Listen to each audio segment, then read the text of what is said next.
It's Iowa Purdue as we start the stretch run in the Big Ten. The Hawkeyes come in 8-1 and tied for first in the conference. The Hawks are thinking Rose Bowl and beyond that a possible national championship.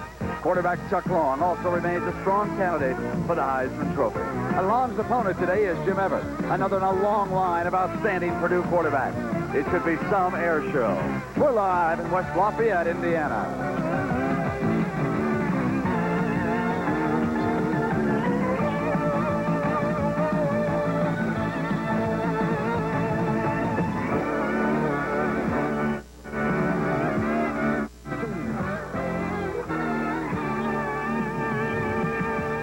CBS Sports presents college football.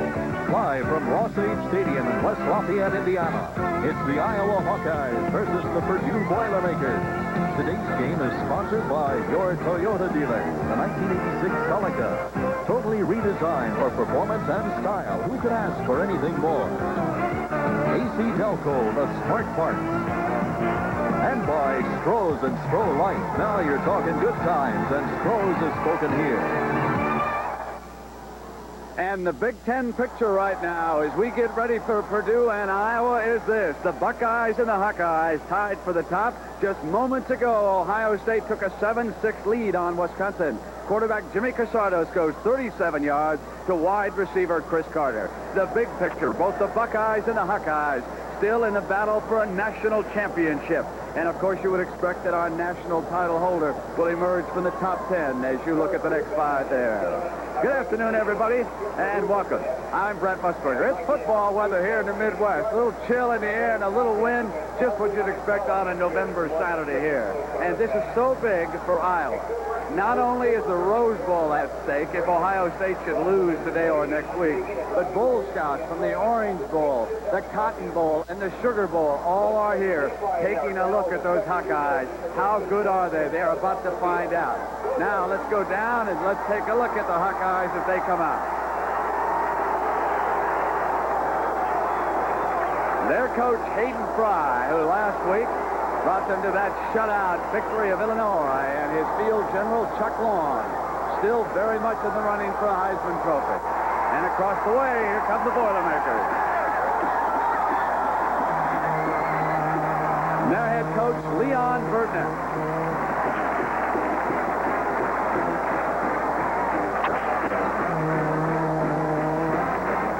So we're about set to go, and Harold Parsegan, my colleague, has come in here many times as a favorite. You know how tough Purdue is in this situation. And a number of times out there, and we walked away with it without the win, being upset. And I just hated it.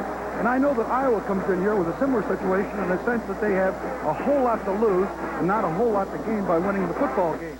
And the reason being very simply is that Hayden Fry knows he's got to face Jim Everett, the outstanding passer, the leading passer in the nation, along with a leading receiver in Carter. But the big problem for, I think, Hayden is the fact that this football team lost badly last week for Michigan, and generally teams with pride will rebound and play well the following week. But I think the key in this ball game is very simply to watch the Purdue defense. They have to have a great effort if they expect to upset this great Hawkeye team. All right, Aaron, we're about set to go, and we'll be back with the kickoff in just a moment.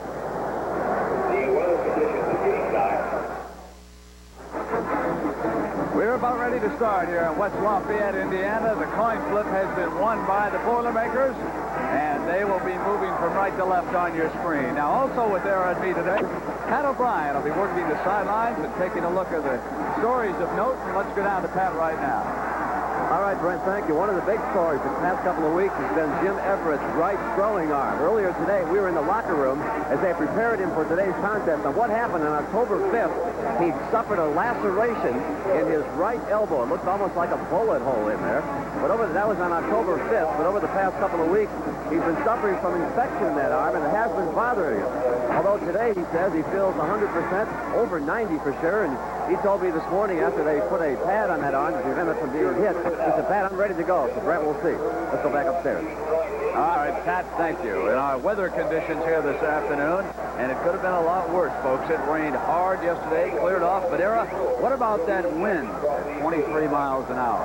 It could really have an effect on both passers. It's coming out of the west-southwest, and, of course, it swirls down on the floor of the field there. So it'll be interesting to see how both Long and, of course, Everett do in their first passing attempt. Now, there's Jonathan Briggs. Number 20 of Purdue with the ball teed up. They won the toss and elected to defer, so the Hawkeyes said, we'll take the ball right off the top. Iowa coming off that tremendous victory at home over Illinois, and of course Purdue was shellacked by Michigan. So the Boilermakers with something to prove here this afternoon. Hayden Fry and the Hawkeyes hoping to impress the scouts. As a matter of fact, you could call this a scout bowl. Not only do we have all the bowl scouts represented here today, but there are all sorts of scouts from the National Football League, and they are paying very careful attention to the two quarterbacks whom you are about to see. Briggs kicks it off. It'll go on into the end zone. Kevin Harmon downs it there, and he'll come on out to the 20-yard line. So you're going to be seeing the Heisman Trophy candidate, the senior Chuck Long from Wheaton, Illinois. Behind him, he'll have the fullback out of Waxahachie, Texas, Ronnie Harmon, Bayside High School, Queens, New York. Scott Helverson's from Des Moines, Iowa. Apple out of Cedar Rapids, fine control receivers. Mike Flagg from Cedar Falls, Iowa. A lot of homegrown talent, and sprinkle in a few New Yorkers and one very good quarterback from Wheaton, Illinois. So it'll be 1st and 10. And Errol, what can we expect from that Purdue defense? Well, this has been one of the problems that they've had, has been their defense, particularly in the secondary, but they've gone to a three-man front with 4 linebackers rather than the conventional 4. They ran Harmon right at those linebackers. What sort of reaction did you pick up from them? Kevin Sumlin in on the stop, as you see Sioux City, Iowa, Dave Croston, Tom Humphrey from Amityville, New York. As they break that huddle and come to the line of scrimmage quickly, you see the rest of their line, and there's the handoff. And Harmon is swarmed at the 25-yard line. Aaron, I'm sorry I had to interrupt you. They're coming right now without a huddle up to the line of scrimmage, so the first series was obviously called by the coaches before they even started. Well, they're using the hustle huddle to keep Purdue from changing defenses. Purdue, here they go again. Long back to throw. He drops it off to Harmon. Harmon with daylight, first down, and he gets out to about the 46-yard line before Kennedy Wilson, who is playing strong safety, finally runs him out. One thing that Iowa does exceptionally well, and certainly with that fellow right there, Harmon, is screen. And here they are with Long dumping it off. But what they're trying to do is to keep Purdue from changing defenses. They apparently anticipated a change in the strategy of Purdue, and certainly that's exactly what they intended to do, but they haven't been able to do so in that first series because of the hustle huddle. That was Cratch leading that play around the right side when they set up and dropped it off. Now they hand to Harmon. He gets to the tackle and drives into Purdue territory down to the 45. Chris Dishman, 19 and 23. Wilson in on the stop. You know, Brent, the idea here, of course, for Purdue is the anticipation of trying to stop the passing game of Iowa. And here Iowa comes out and starts to run the football. They have changed the defenses from that 4-man front to the 3-man linemen, 2 outside linebackers, and they haven't played it since the Pittsburgh game. So they're having a little trouble adjusting here in this early going. Second down and a yard, and Iowa with a slot left, and they run Hudson for another first down, and he busts inside the Purdue 40-yard line. Matt Morgan, 59, bringing him down. You take a look now at the Purdue defense Era has been talking about. Bobby built out of Homewood, Illinois. There's a boy from Louisiana, Brad Horner in that line. Washington, Pennsylvania is the hometown for Kevin Holly. St. Charles, Missouri is where Don Baldwin grew up. And Tony Visco, that's a suburb of Toronto. They've got a lot of Canadians on this football team. Defensive coordinator Joe Teller is coached up there in the pro leagues. So Long making the call at the line of scrimmage, and Harmon is picked up behind, and they certainly did not fool Baldwin. Now the rest of that Purdue defense here this afternoon. Matt Morgan out of Chicago moves in and starts at one linebacker. They're without their best linebackers out with an injury. Rod Woodson from Fort Wayne, Indiana, is a splendid athlete. Chris Dishman out of Louisville. Kennedy Wilson, another Chicagoan down here. And Mark Foster from Philadelphia, Pennsylvania. Any number of Chicago athletes have come to Purdue through the years. And, of course, they also get a lot of talent out of the Indianapolis area. Here it is now 2nd and 13 after that loss. The fullback, Hudson, and he is hit right there by Kevin Roy. But Purdue was deployed in the three-man front that time, anticipating pass. Iowa decided to go ahead and run the football, but there was apparently the right tackle was out of position, and the linebacker moved him over just in time and put him right into the hole. Here is 3rd and 11 for Fly in Iowa. I would imagine that they would come up with one of those control passes to Helverson or Houghtlin. They have liked the sideline. That's been very effective for him. He needs just over 10 yards for the first down. Straight back, great pass protection. Waits and goes to Quinn early, and it's broken up in the middle. Splendid play by Jeff Lee, number 18. Boy, nice job there by Jeff Lee. Didn't know he was going to play a whole lot today, but he stuck right on him. You can see long here is abnormally a long time to set up and find the receiver. But you watch Jeff Lee come in, just as the ball's thrown, there's Lawrence throw. He dives in there and knocks the ball down away from Quinn early. Here is their very tight formation on the punt, and he just does get it off after bobbling the snap. Griffin comes over. He'll let the ball bounce, and so the Hawkeyes have trouble again with their punting team. Jim Everett coming out now. He'll have a first down after that 13-yard punt. We'll be right back. Chuck Long on the headset, conferring with the Iowa assistants upstairs. Era, that wind certainly held the punt up by Kostrobala. Boy, it really did. You could just see the wind just stop that ball. So Everett will have the wind in this drive. This is a first down for Jim Everett, and our first look at him here this afternoon. Rolls to the right. Complete. And a splendid catch by Mark Jackson, the flanker. Well, Bob Spoo said they're going to try to run the football, and they come right up with a misdirection pass right off the top. You see Everett rolling out. He's got plenty of time and good blocking in front. You'll see Jackson come into the screen, and he makes a great catch right there. I think Everett's arm's okay.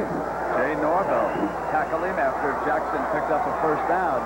An 11-yard gain, and all that concern about Everett's arm. And, of course, Leon Burnett wonders how hard he can throw the ball throughout the entire game.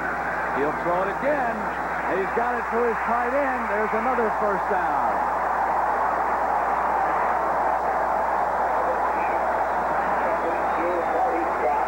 Marty Scott stepped out of bounds, and he was Everett's target on that play.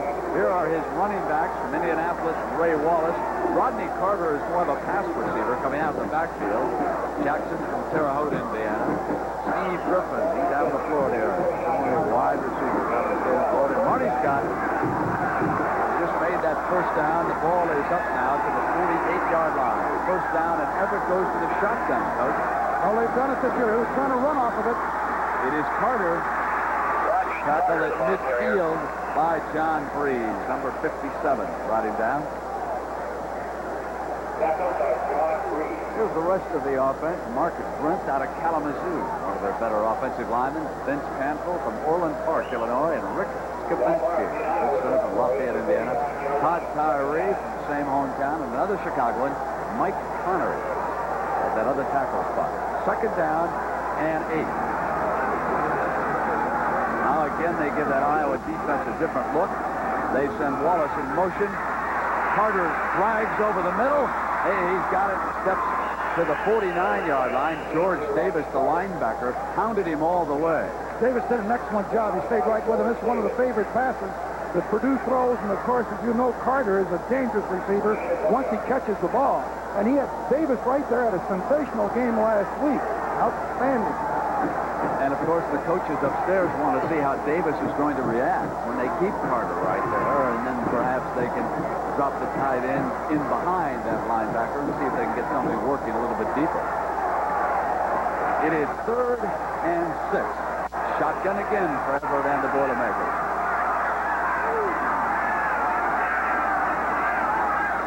They fake the blitz and drop back out. Protection, middleman, Griffin, he's free, 25, he should score, touchdown Purdue!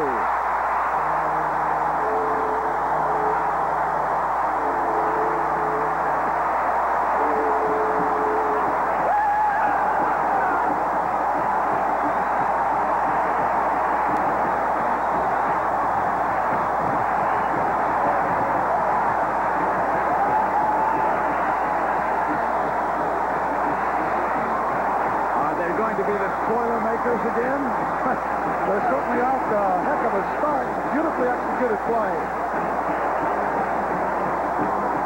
Their senior wide receiver, 48-yard touchdown pass. Everett to Steve Griffin. Jonathan Briggs, number 20, to attempt the extra point. It's good.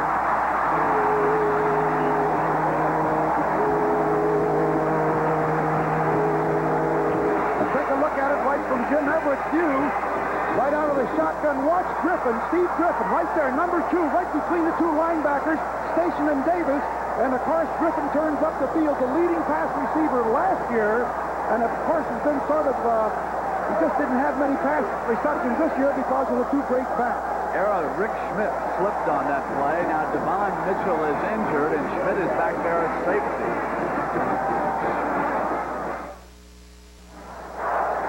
We're back live, and the Hawkeyes have just given up their first touchdown this season in the first quarter.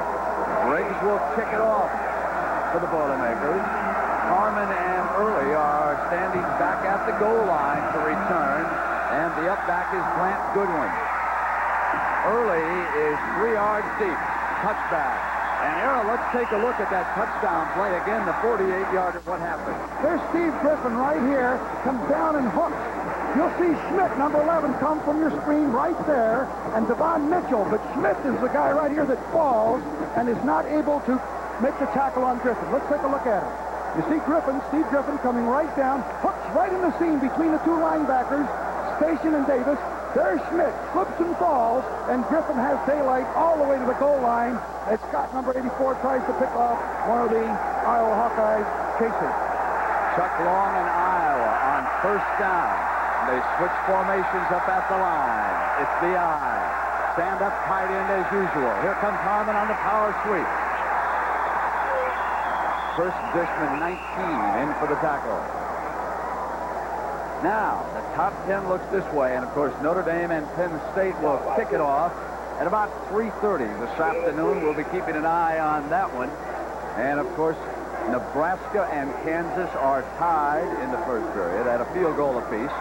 Ohio State has come back, and next week the Buckeyes have the big one. They go into Ann Arbor to take on the Michigan Wolverines, and the Wolverines are suddenly on an offensive tear. This is 2nd and 7 for the Hawkeyes. Long is back. Has time. He's dangerous on the move. Comes back to the left side.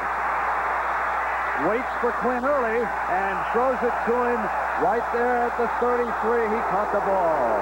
First down, and you can see how dangerous Long is off the scramble. And also, Brent, that's the problem when you only rush 3 men. 3 men cannot get the Long. The protection is excellent. Watch here. You see Baldwin, number 99, trying to rush. Or 98, rather, right there. Horner and Holly, 71, Zilt. And you see the 3 of them cannot get the Long. Long is running all over the field and finally finds Early for a first down. So with Robert Smith not here, Quinn Early becomes their outside receiver with speed. Off a play fake. Quick drop over the middle to Harmon. He drops the ball near midfield. It'll be 2nd and 10. So Air Force strikes early. And Pat Hayden, what else is happening in that BYU game?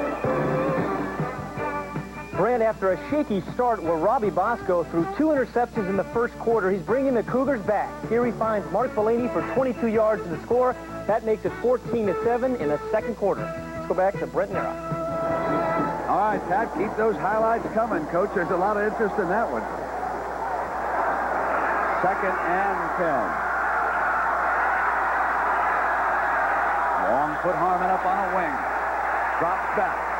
Throws toward Billy Happel on the sideline, but out of bounds. It'll be 3rd and 10. Dishman and Foster. There's a good example of the wind affecting that ball. He was throwing right in to the west wind, which had an effect. And, of course, Leon's getting everybody getting pumped up. Got a good start in this ball game, but the wind is a factor. Remember, Long will get the wind in the second quarter. So many teams throughout the year have come into Ross-Ade Stadium thinking that it would be a cakewalk, only to walk out. Another victim. 3rd and 10. Long is back. Good protection. Hits it off. Harmon with a great catch. And wrestled down at the 35. Mark Foster, but what a remarkable catch by Ronnie Harmon. Well, he really made up for the one he dropped, didn't he, Brent? What a great catch that was. And, of course, when he gets his hands on the ball in the secondary in the open field, look out, he's gone. You see Long trying to, well, rather the three-man rush, trying to get the Long. This time they do a much better job, but the ball is away by Long. A great catch there by Ronnie. And, I mean, he can run with a football. Is he dangerous in the open? Whoop. So the senior running back out of Bayside, Queens, New York, one-hands it, comes down with the ball. Those pro scouts who came to see the quarterbacks have to be drooling just a bit over what number 31 showed them that time. 33-yard gain for Long and the Hawkeyes. Chuck rolls to the right, under pressure, steps away from it. Off the pump fake, but now he will not get away. And he is down. John Baldwin took him down, number 98. He was the first one in on him that time. And they pour in at the 40-yard line. It is going to be a 5-yard loss on the sack. And Purdue deployed with a four-man rush that time and put more pressure on Long. Long decided not to throw the ball. He had an open receiver. You know, he wanted to make sure he didn't throw an interception. He's got a drive going, so I think he used good judgment that time. Comes up with a 2nd and 15. Split back formation. Pressure, drops it off to Harmon. On a little slip screen, and Harmon gets to the 35-yard line. It'll be about 3rd and 10. Rod Woodson, number 26. And keep in mind that young man who you're looking at right there. He's going to be an all-American cornerback before he's finished here at Purdue. They say he's one of the best athletes in the conference right now in the defensive backfield. Of course, that secondary of Purdue has been troubled throughout the year, but certainly not Woodson. You see, the deep secondary that time, Brent, they were way back. They've been burned during the course of the year. But boy, were they zoning deep. Kevin Harmon checks into that backfield. He replaces his brother for the Hawkeyes. Long will throw on 3rd and 10. Now he's under pressure, trying to get away from it. He does at midfield on the run. Down he goes, and another sack. Kevin Sumlin and Bob Ziltz combined to do the job. You know, one of the things that's really impressing me, here you see Chuck Long, and he's looking down the field. He doesn't believe that Purdue is so deep with their zones. The deep people were back 19 yards that time on the alignment. He slips a tackle right here, almost gets away from the second right there. That was cornered, and he's sacked for big yardage, and there's the punt. Oscar Bula's punt. Griffin makes the fair catch near the 20-yard line. It is Purdue ahead of Iowa. After that 29-yard punt, we'll come back. Boilermakers ball. So here, Purdue leads by 7, and tomorrow on CBS, the big one is Dallas and Chicago. Our coverage starts at 12:30 Eastern Time. The great Gale Sayers, the Hall of Famer of the Chicago Bears, will be live in New York. He'll compare Tony Dorsett and Walter Payton. We'll get up close with Big Mike Ditka, and we'll find out from Herb Cross whether or not Jim McMahon's arm injury is serious. And Jimmy the Greek will handicap the Cowboys and the Bears. 12:30 Eastern Time, the big one on CBS. Here it is, 1st and 10 for the Boilermakers. Everett is 4 of 4, 72 yards and a touchdown. They run the draw play with Wallace that time, the fullback.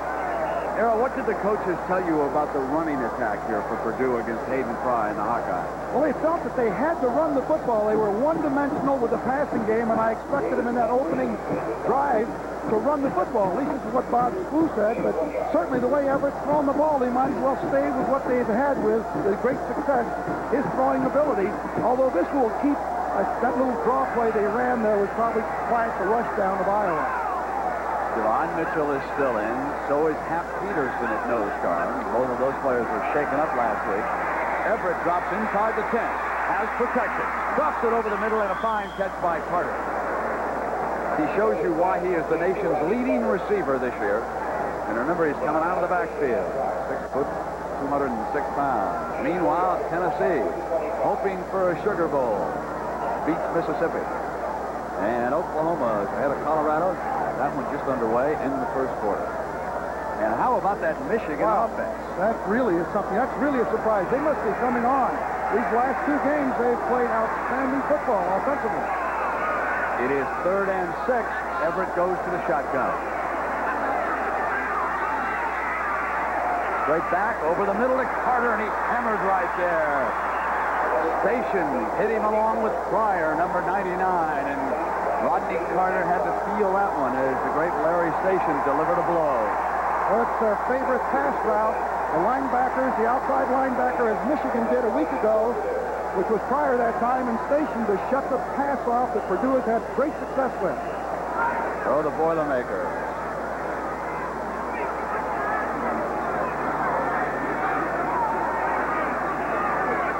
Meyer set to punt it, standing at about the 12. Low punt. Could be set up for a return. Here comes Happel. Coverage gets down and drives him out of bounds at the 30-yard line.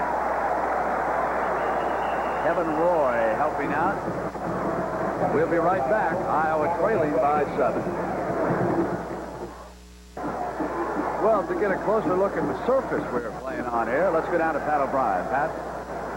All right, Brent, thank you. Usually PAT means point after touchdown. Here it means prescription athletic turf. That's the playing field here. It's a system designed here at Purdue by the Agriculture Department. What it is sod on the top, about 15 inches of sand underneath that, and then some pumps that pull the water down and off the playing field. The surface is completely flat. It is not rounded at all anywhere, and I got to tell you, it works, Brent. As you know, it's been raining here the last 6 days, and the field is dry. That's PAT. Let's go back to BRENT. All right, Pat. 1st and 10, and on the running play, Harmon jitterbugging gets to about the 34-yard line. Era, how much is the wind affecting this Hawkeye offense here in the opening quarter? I think they'll do much better when at the end of the quarter, when Long is able to throw downwind. At least the wind is coming from the southwest, and they're going into it, quartering into it. It'll help it. 2nd and 6 coming up for the Hawkeyes. Harmon and Hudson are the running backs behind Chuck Long. There's the inside handoff, and Hudson breaks free. He's at midfield. Inside the 45, down to the 42-yard line. Mark Foster, 31, finally rides him down, but it was a 23-yard gain for the Hawkeyes. Watch Tom Humphrey, the left guard, pull, take the trap. I like this Hudson guy. I'll tell you, he's a good football player. Number 20, I liked him every game that we have seen where the Hawkeyes have played. This guy's a real load. He gets yardage, never knocks backwards. And for 220-some-odd pounds, he weaves around there pretty good. First down for Long is Hudson. There's a split back along with Harmon. Both release as pass receivers. They hit Harmon inside the 40. Kevin Sumlin, number 44, over on the coverage for Purdue. Sumlin now taking the defensive call from the sideline. Now the Boilermakers are without their best linebacker, Fred Strickland. He is out because of an injured knee.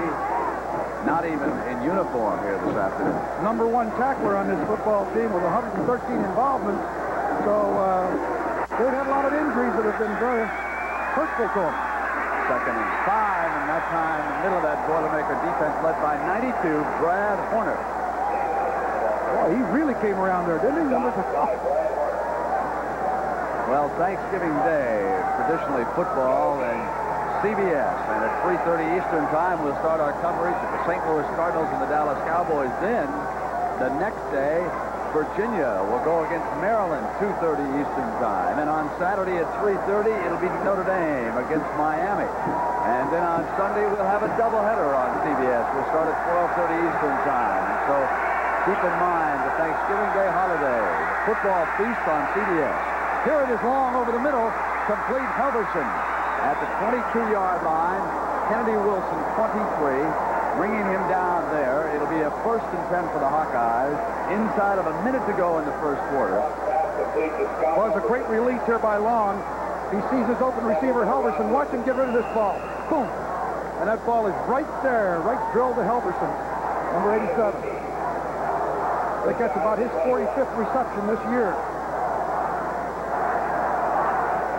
Chuck Long, 6 of 9, 90 yards here in the first quarter, but trailing by 7. He'll throw his 10th pass. Capper, and he's down at the 2-yard line. He took a great hit by Wilson. Went back to exactly the same area with a different receiver. Number 40, Happel, just replaced Halverson on that pass play. Here it is from the ground level. There's 92 trying to rush. That, of course, is Horner. He reaches up with his hands, but does not get to the ball. There comes Happel, number 40, and the ball's right there. Good contact, but he hangs right on. It'll be that power eye. Fred Bush, 35, will join Hudson. And here comes up over the top Ronnie Harmon, and he was in for the touchdown. The official waits on the call. Now he comes in, and Harmon has indeed gone over the top, broke the plane, according to the officials. I think it was on the second effort that time, Brent. I think the first time, he didn't quite make it. He rolled off the pile, and then you see him cross the line for the touchdown. I believe it was the second effort that Ronnie gave there. Great running back. Rob Houghtlin set to kick this extra point. Leon Burknett and Purdue would fall into a 7-7 tie if successful.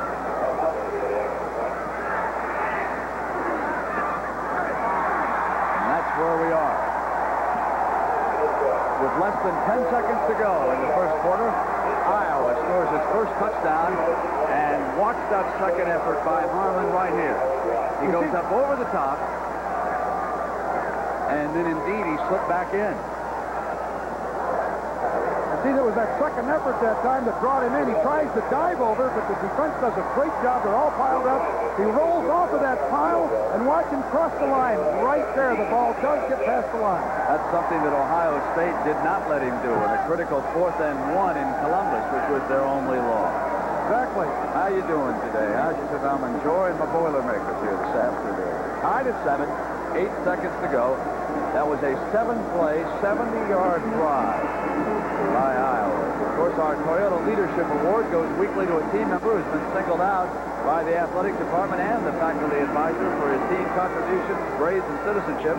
And today's winners are Mike Flagg of Iowa and Jim Everett of Purdue. And Toyota will donate $1,000 to each school's general scholarship fund. So congratulations to Mike and Jim, the Toyota Leadership Award winners on this Saturday.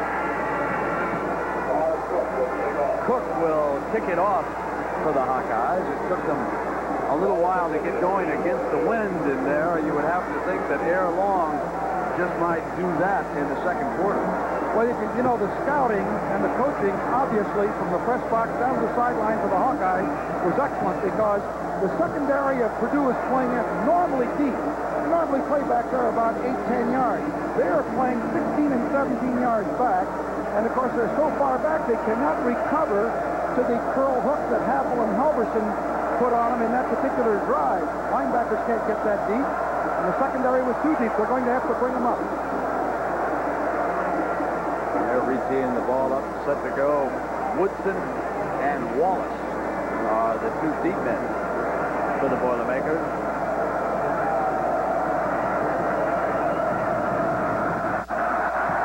Here's the kick. And it'll go out of bounds. That'll be a 5-yard penalty. And, of course, next week, they don't get any bigger, do they? Ohio State and Michigan, 1:30 Eastern time. And if Ohio State wins today over Wisconsin, and the last time we checked, they were ahead 7-6, and that is still the score. Boy, Wisconsin plays Ohio State tough, Era.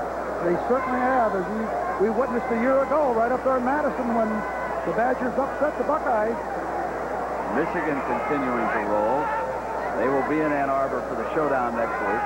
So if Ohio State beats Wisconsin and they can go into Ann Arbor and beat Michigan, then they would go to the Rose Bowl, and Iowa, I think, would be headed for one of the other majors. The way the Bowl Scouts are all over Hayden Fry and this team.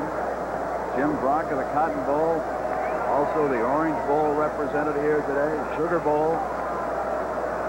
And Iowa's a very attractive bowl team right now.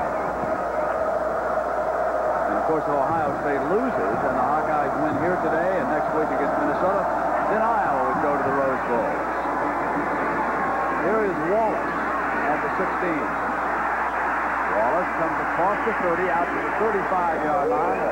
And a little pushing and shoving breaking out down here as referee Tom Quinn's staff steps in. And Riley on that special team came down. His father was a linebacker with the Chicago Bears, Mike Riley. So what's happening with BYU and Air Force, Pat?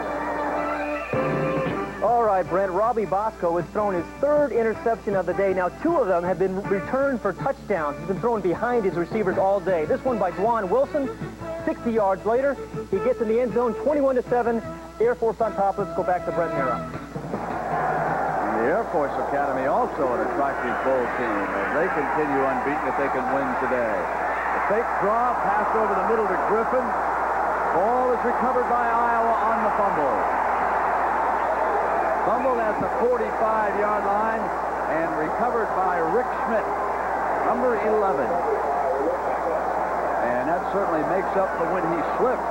And Griffin took in that touchdown pass to the Boilermakers. Great fake right here to Wallace on the draw play. And, of course, there's the delivery right there by Everett. But unfortunately, fumbles the ball for the Boilermakers, and Smith jumps on it, and the Hawkeyes have it. Come to the end of the first quarter. We're tied at 7. We'll return after this break and a word from your local station. Valera Schmidt recovered the fumble, but George Davis, the linebacker, he tore into Griffin. And, of course, he's coming off that good game a week ago against Illinois. Continuing here this afternoon in West Lafayette, Indiana. We're tied at 7. Chuck Long throw on the first down of the second quarter. Hits Harmon. Harmon flips the tackle. Inside the 40. He's down to the 35-yard line. Kennedy Wilson, 23, finally tripped him up, but it's a 13-yard gain and a first down for the Hawkeyes. Harold, what numbers stand out to you? Well, I think from looking at this, the possession of 10:39 to 4:21, you can't allow Iowa to do that. That's exactly what they did to the University of Michigan. They had the ball almost 40 minutes in the game, so about 20, and boy, that's a big advantage for them. The eye look. Fake to Harmon. Comes back to Happel. Steps out of bounds at the 18-yard line. Dishman was the cornerback with the coverage that time. Another 17 yards tacked on for Chuck Long. Boy, they're keeping the ball away from one Jim Everett. That turnover really hurt them. There's for the leadership in the Ivy League, Aaron. Well, Penn was undefeated going into that ball game. Ivy League play. Well, Carmen Crowes is not doing too well at Yale. Long 9 of 12 for 140 already. Ronnie Harmon was stacked up and again stepped outside, and he gets to the 1-yard line before Dishman can finally bring him down. It is a second effort again on the part of Harmon. Boy, he's a tremendous runner. Just think 2 years ago, he's only been a running back here at Iowa for 2 years. Here it is again. Should be stopped here. Watch right here. Should be stopped, but didn't come off of that tile. Finds the daylight. Keeps right on going all the way to about the 1-yard line. Boy, he's a good runner. Not a bad pass receiver either. Exactly. That same power eye alignment. They scored their last touchdown with Harmon. This time it's Hudson for the score. Up over the top. They go to the first back, who sometimes leads Harmon into the end zone. But that time they just tuck it into the grasp of number 20, and Hayden Fry has another touchdown. I think he likes what's happening right now. Boy, I like that Hudson. I tell you, he's played exceptionally well. He's just a sophomore. You're going to see more of him with the Iowa team. So with the win, they go 48 yards in 4 plays in 50 seconds. And Houghtlin set to attempt the extra point that would put Iowa up 14-7. And the former star from New Trier High School outside of Chicago is accurate with that one. Well, this is the key play right here in the drive where Long hands the ball off to Harmon. It looks like it's all clocked off tackle there. You see 3 Boilermakers, but look at Harmon come off of that pile, give him a little movement in there, and just stretches himself all the way to the 1-yard line. And here's the touchdown with David Hudson. Comes right over the top. Watch him dive up over the pile right here. Launches himself. Boy, he's airborne. Touchdown. And the Hawkeyes are saying we're still in the hunt for that national championship. Here we come. Iowa leading for the first time this afternoon. And Marv Cook will kick it off. Wallace and Woodson set the return for the Boilermakers, and then it'll be up to Jim Everett, who has been perfect here so far this afternoon. He is 7 of 7 for 92 yards. His last completion wound up being a fumble. Griffin, who had scored Purdue's touchdown, couldn't hold on, and then as a result of that turnover, Iowa moved on in for the lead touchdown. 14-10 to go here in the first half. Iowa with a 7-point lead.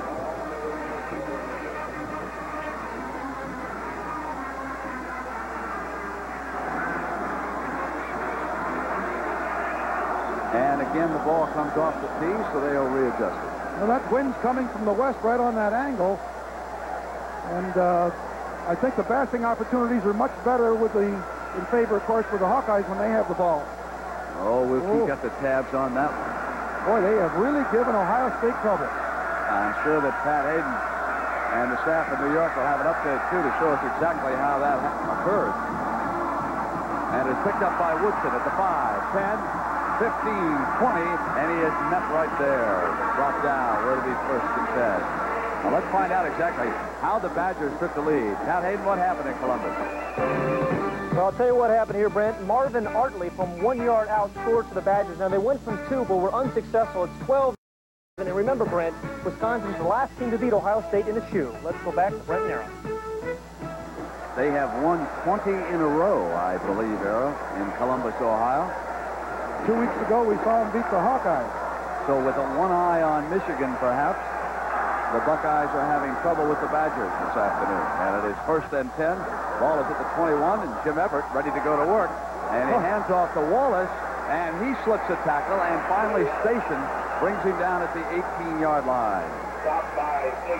When you're a passing team, you're a passing team. And when you try to run in your 10th game, you're going to have trouble.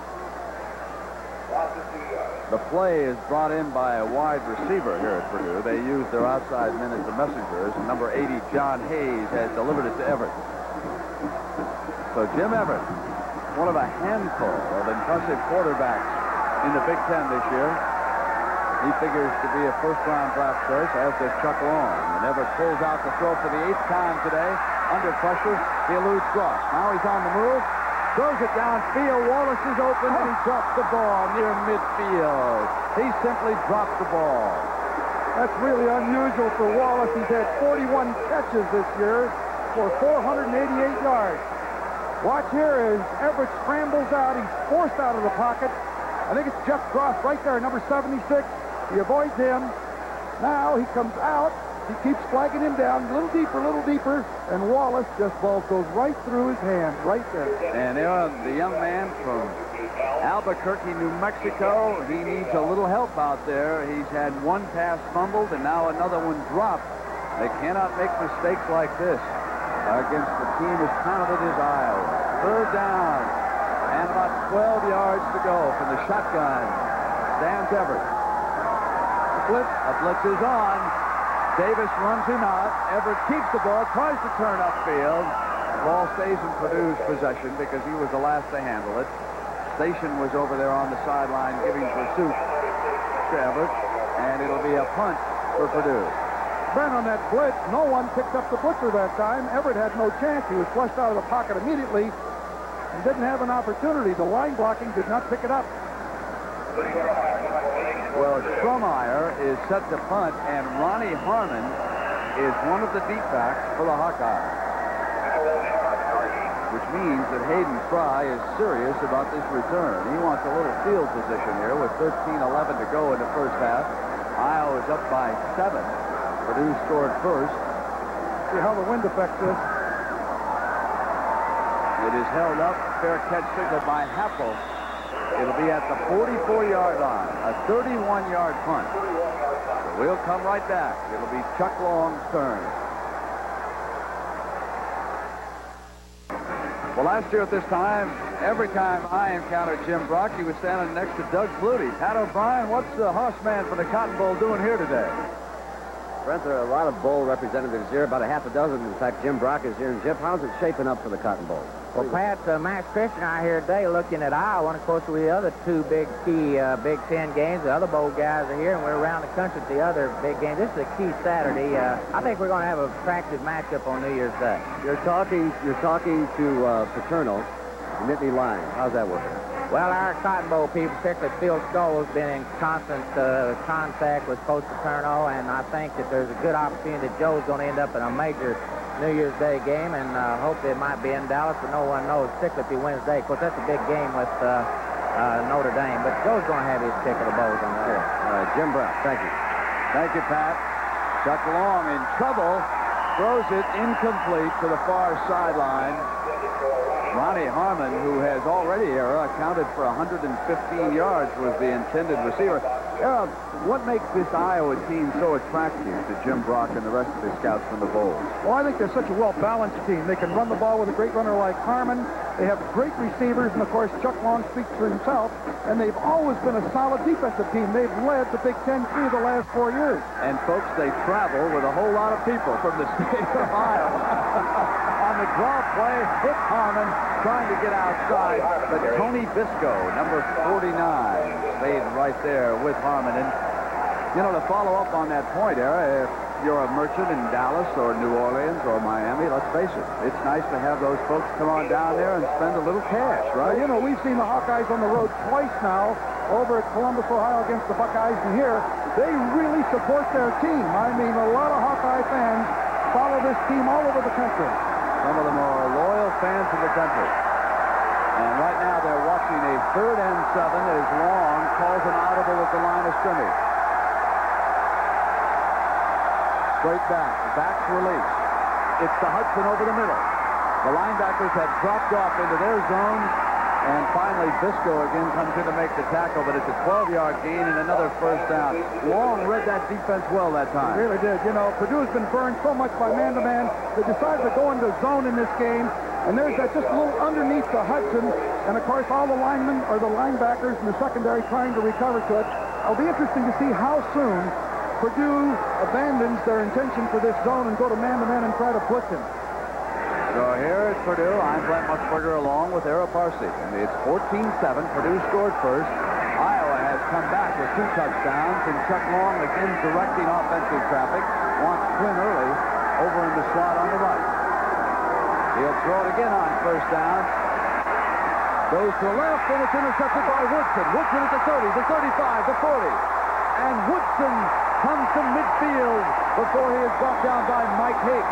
That was a bad read by Chuck Long. Quinn Early was wide open on the other side, Eric, but he came back to the Woodson coverage.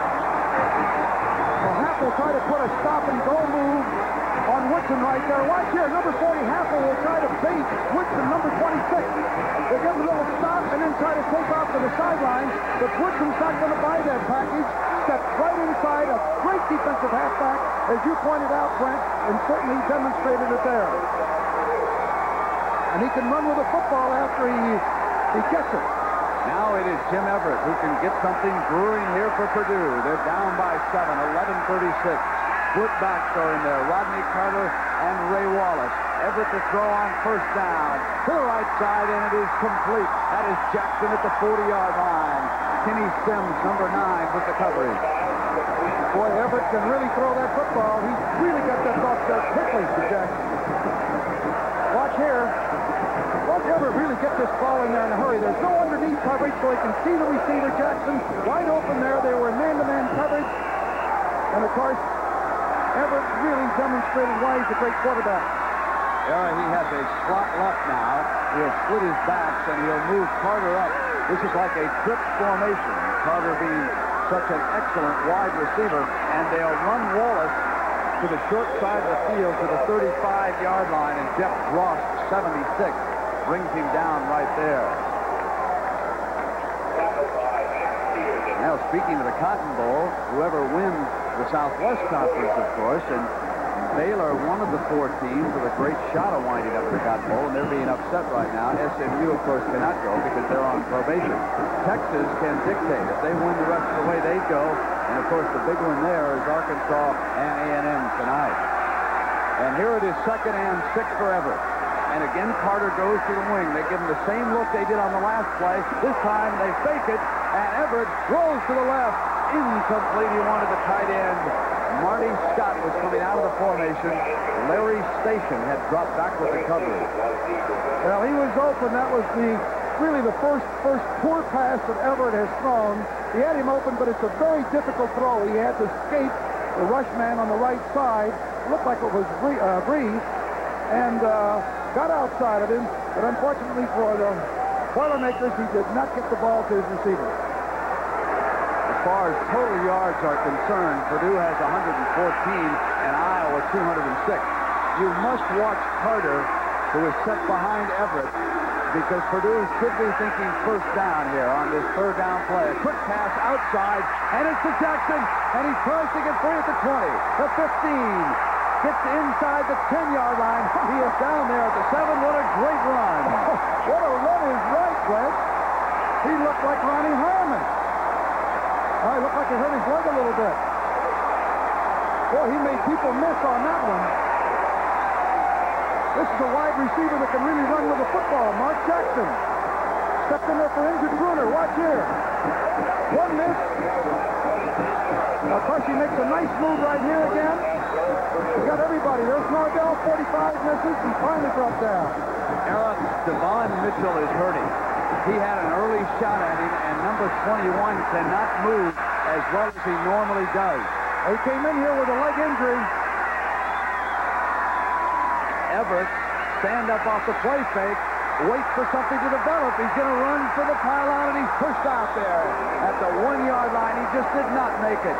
And Mitchell finally came over. Now here is Everett, who in high school until he was a junior was a strong safety. And finally they converted him to quarterback. He has size and strength.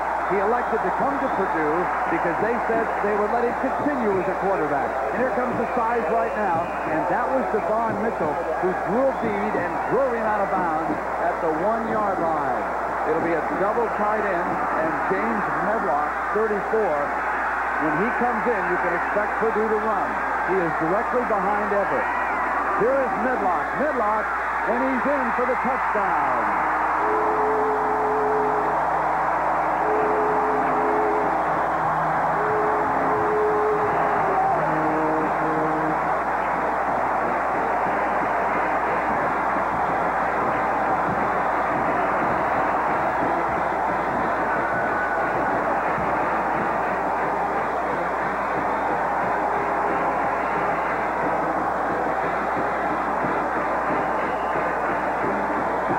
Point that would tie the game. Jonathan Briggs. Lance Scheib, number 81, is the holder. Puts it down. We've got a new game. The Boilermakers are at it again. 50 yards in 6 plays there, and it didn't take them long. Watch here. Just a power sweep with good blocking up front. Medlock just turns it inside. You can see the goal line right there. He crosses it without any problem, and the score is all knotted up. Nice drive. And the key play was this pass to Mark Jackson out of Terre Haute, Indiana. Now watch Devon Mitchell. He simply could not get over there. You don't even see him in the sequence. And he was the first player who was beaten by Jackson. We'll be right back. Safety Devon Mitchell, number 21. And now the questions about the injury he suffered last week against Illinois. Hayden Fry coming in here. Not only Mitchell being injured, but also the nose man, number 50, Hap Peterson. Devon obviously cannot run, and he was limping a bit in the pregame warm-up. And we'll see now how that Iowa defensive coaching staff adjusts to that. Set to return this, Early and Kevin Harmon standing at the 5-yard line. Briggs We're tied at 14, and he goes for the squibs. It is picked up by Early at the 15, 20, and he is down near the 25-yard line. So it is Chuck Long, who a few weeks ago lost to Ohio State, and I asked him if he had to redeem himself here today on national television. Yeah, I think we have we have to redeem ourselves on national TV. You know, the Ohio State game was a tough loss for everybody. I didn't play well. The team didn't play very well, and that's behind us now. And when things like that happen, they're going to happen a lot more in the future, I'm sure. But we got to redeem ourselves on national TV, and I think we're coming with a low-key attitude, and we really worked hard all week. So I think this will be a better game for us all around. And he has played very well, except for that interception by Woodson, which just moments ago led to this touchdown. There was a player shaken up, Tony Visco, number 49, an outside linebacker, shaken up, and that could affect that defense. They have been using him regularly here this afternoon. Brent, he's their best outside linebacker, and they only have two of them, Roy and Visco, and that really could hurt the Purdue defense. 9:50 to go here in the first half. Long in the Hawkeyes in the eye. And they run Ronnie Harmon. And he's out to the 28-yard line. And Matt Morgan, number 59, tackles him right there. And Nebraska, of course, they're also looking ahead to that confrontation with Oklahoma era. They got a great running game. The Oklahoma's leading. Missouri over Oklahoma State. Of course, that's just the second period. And, of course, the big one that we're keeping an eye on is Ohio State and Wisconsin. And we'll have the Prudential College Football Report, Jim Nance and Pat Hayden. Second and 7. 9:10 to go here in the first half. Long puts it out to Ronnie Harmon. And Harmon is out of bounds near the 40-yard line. Chris Dishman, the cornerback, they are trying to stay away from Woodson as much as possible. That was a 13-yard run. Kevin Roy, the outside linebacker, was trying to come back out and cover, but it was just too much for him. Now, less than 7 minutes to go in Columbus right now. And, of course, if Wisconsin holds on and wins this, then the Hawkeyes are in the driver's seat as far as the Rose Bowl is concerned. If they can handle Purdue. Ronnie Harmon's down on the 45-yard line, and Kevin Holly, 99, tackled him there. This will bring up about a 2nd and 5 at 8:49. And, Harold, what about the Iowa offense at this point? I think Purdue is going to be hard-pressed to stop this attack. They're just too well balanced. They're just frightened to death of the long pass. They're playing the zone people deep. They do not bring too much support coverage to the run, although they just decided that they would make him go the long, hard way, but Long is such an accurate passer. The linebackers drop off. Long goes toward Happel, out of bounds. And Happel took a shot as he went out there, didn't he? Boy, he's a heck of a kid. I'll tell you, what a competitor he is. His father played on the Rose Bowl team with the Hawkeyes, now living down in Florida. 6th time we've seen him this year. This time Long just puts the ball a little too far. Happel goes after it, but he's out of bounds, and watch him go into that bench. Well, his players did protect him. That was John Breeze who stepped in there and helped him out. Defensive lineman preventing what could have been an injury over there. So 3rd down, Long is 4 of 6 here this afternoon. This is their 7th 3rd down. He's flushed, moves over to the right, throws on the run, and it is complete. 1st down for the Hawkeyes. He hit Mike Flagg, the tight end, and Kevin Roy, the outside linebacker, was working on him. That's as good as coverage as I have seen Purdue put on. They had everybody covered, but still Long having ample time. As you see here, he comes out of the pocket. Watch, if you see the receivers, if we get a picture of it, most all of them are covered. You see Long all by himself out here for so much time. Finally, Flagg shakes loose from Roy, number 46, and gets the 1st down. Iowa and Purdue are tied at 14. 8 minutes to go here in the first half. West Lafayette, Indiana. Chuck Long of the Hawkeyes calling him audible at the line. Handing off to Ronnie Harmon, who hesitates, gets daylight, comes to the outside, and he is tackled at the 38-yard line by Dishman. How'd you like that little move that Ronnie Harmon put on that time? He just danced right out of the tackler's arms.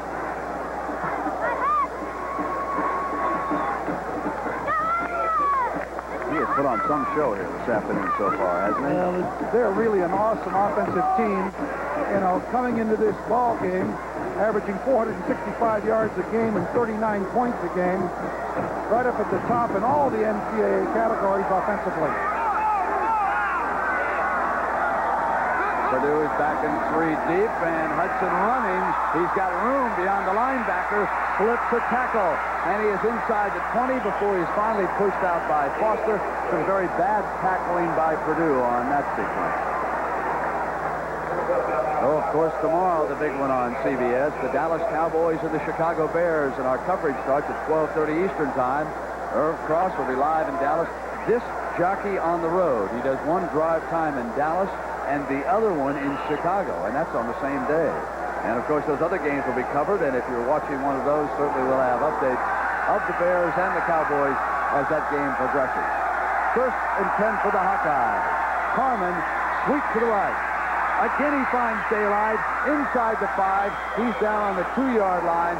Wilson forced to bring him down, and so the men in the secondary are making all the tackles. Really are, but Harmon does a marvelous job of running here.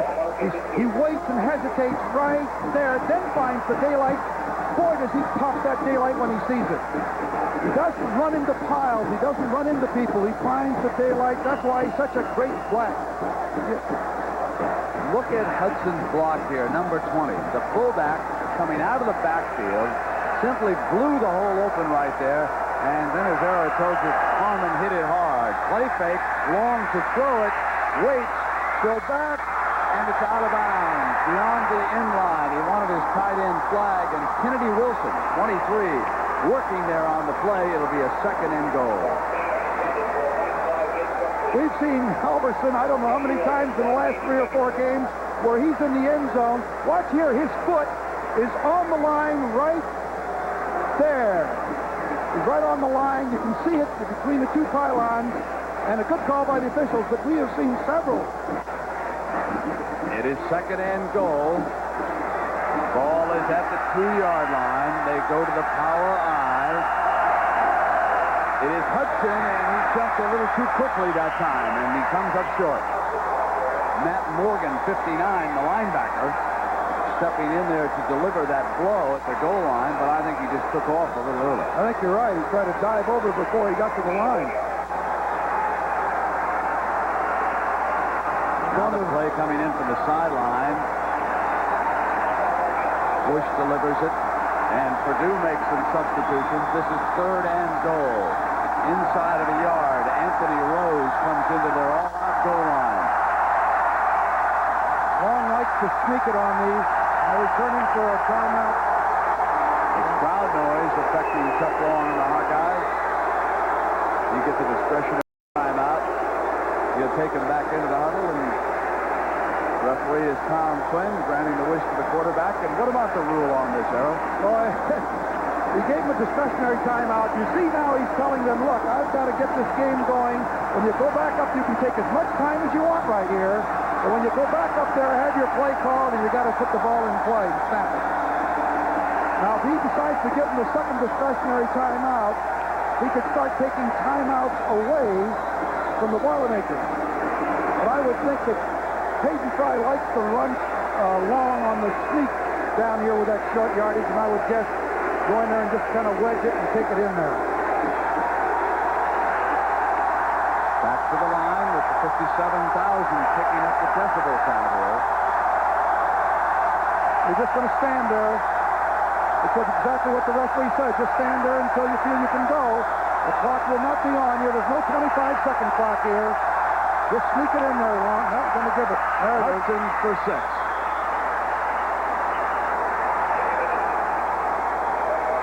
So they'll quiet down now. At least until Jim Everett gets something going. That's right. This has certainly been an offensive first half. Still 5:55 to go. 34 points on the board, what you'd expect out of Everett and Long. And here is Hudson over the top for his second touchdown of the afternoon. Harmon has scored, and now Hudson comes back twice more. What was it Leon Burnett said to us yesterday? You asked him how many points he had to have to stay in the ball game? What did he tell you? He said we need 30. Coach, you may need 40 or 50. But this was going. Houghtlin adds the extra point. And so with 5 minutes and 55 seconds to go here in the first half, Iowa leads Purdue by 7 points. We'll be right back. We are back in Ross-Ade Stadium, West Lafayette, Indiana. 21-14. The Hawkeyes with the lead after they go 75 yards in 11 plays. We haven't seen a whole lot of defense here today, Coach. No, on both sides. Cook teeing up the ball for Hayden Fry and the Hawkeyes. I imagine the fans that like offense are going to see a lot more of it in the next, what do we have, 25 minutes yet in this game.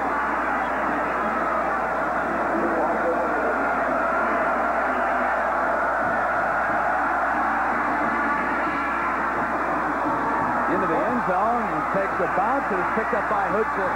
Woodson to the 20, the 25, and he crashes down near the 30-yard line. Boy, that was an alert move by Woodson as that ball came back. And remember, that's a free ball. That was a weird bounce. It hit the end zone and bounced back into the field of play. Woodson had the presence of mind to pick it up, and away he goes. Michigan, they held up their half of the bargain, and they get ready for the confrontation. 3 minutes to go. Wisconsin, Ohio State, and I'm sure you'll see highlights at halftime. And, of course, there's the confrontation. The whole state of Iowa will explode if Wisconsin upsets Ohio State. I'll tell you, the Hawkeye team certainly will, won't they? There'll be a little celebration down here in the middle of the field. Dead ball. Defensive restriction. Is that our first flag here this afternoon? By golly, I believe you might be right. Is that their first penalty, Roger? There was one on the kickoff that went out of bounds. So this is the second one. It'll be 1st and 5, 5:49 to go. Everett ready. And he will run Medlock. And Medlock comes out to the 37-yard line. Whenever you see 34 in that backfield, look for the Boilermakers to run the football. Medlock's had the ball 57 times and 232 yards, so he's averaging 4.1, which is pretty good for a team that has not run very well. The Boilermakers only average 90 yards a game. He just left. Carter comes in, so now you can expect the Boilermakers to throw the ball.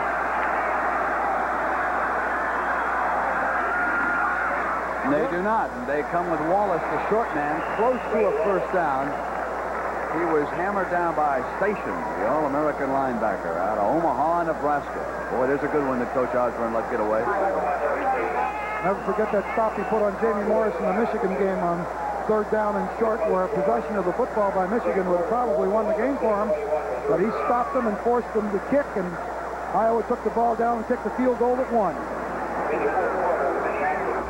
There's our yardage total, and you can see how Iowa dominating running, and largely because of number 31, Ronnie Harmon. And that's how much they have to go for a first down. It'll be 3rd down. And we get an update that the Nittany Lions have scored, and if they win this one, they'll dictate the bowl situation here later today. And Syracuse beats Boston College by 20 points this afternoon, with West Virginia leading 23-10 in the fourth.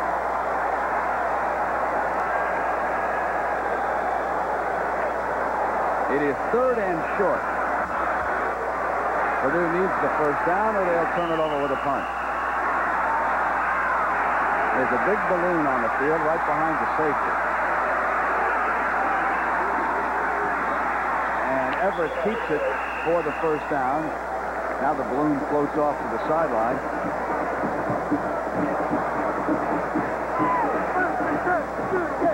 Here they've got 4 minutes and 47 seconds to work. There was Everett quickly checking the clock as he gets the delivery of the play from Scott. I wonder if Coach Burnett doesn't want to sit on it a little bit and try to grind it out here and not let the ball go back into the hands of Long. No, I think they're going to try to pass the football and get back on the board again. They had a 2nd down and 5, and I think they punched out the 1st down. Here he goes. There you are. Yeah. They're wide open, too. Indeed he was, and he just drilled Hayes. Number 80, John Hayes, was the receiver that time on the far side.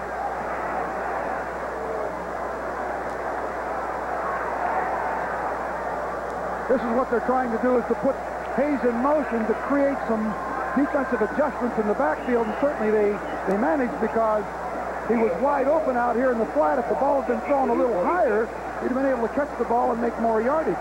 Here, I wonder why Bruce Gear didn't turn around and go with him in that situation. He didn't drop off. I think he was challenged. They thought they were going to run off tackle with the ball. 2nd and 4. And he'll put it up again. This time to Jackson, who slips near midfield, and he is brought down at the 49-yard line. And again, he is very close to a 1st down on that situation. Jay Norvell had the coverage. You know, Jackson made a spectacular run after catching a pass, but he came up with a slight leg injury, and that time he didn't move too well after he caught the ball.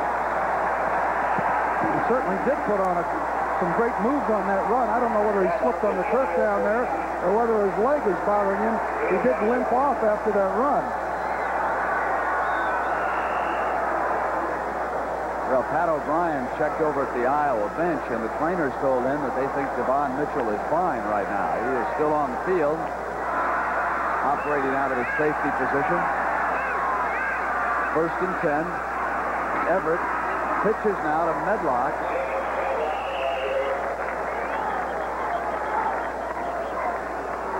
And they bring the clock down to the 3-minute mark.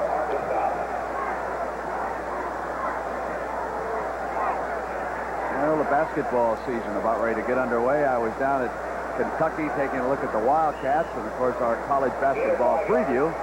5 p.m. Eastern time next Saturday, right after the Michigan-Ohio State game. Then our first game, and it's a damn Georgia Tech and Michigan. Numbers 1 and 2 square off in our opener. And again, they hand to the short man, and Wallace comes to the 35. I think they're going to keep it right on the ground. You see that play they just ran, Brent? Remember that play? That's that little sprint draw where they fake it to the field. Michigan State hurt Iowa with it. And, of course, Ohio State hurt Iowa with it. And, by golly, Purdue came back, saw it in the film. That's what scouting does in film exchange. And they ran that little sprint draw to draw everybody. The linebackers run so fast for the Hawkeyes that they leave a little void there, and they picked it off. 1st and 10.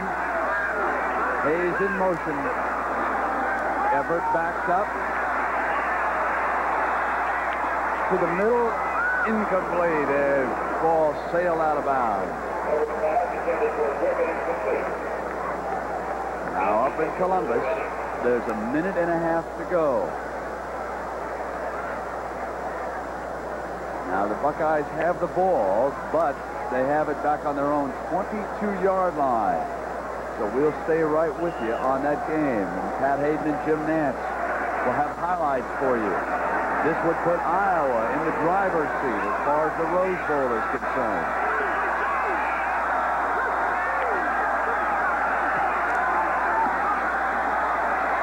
Everett complete. And that one to Griffin to the 20-yard line, and a 1st down with 2 minutes to go. Another 14 yards. Well, watch here as Everett really dips this ball into Griffin. He waits. Boom, there it goes. Right there. Nice catch by Griffin. Sims, number 9, comes in, helps get him down, along with Davis, number 37. So the ball is down on the 20. There's 2 minutes to go. Griffin is out to the left. Hayes is to the right. Carter and Wallace both come out. He'll hit Wallace, and he can't hold on to the ball. Nate Freer was the corner who came up and had contact at the 15-yard line.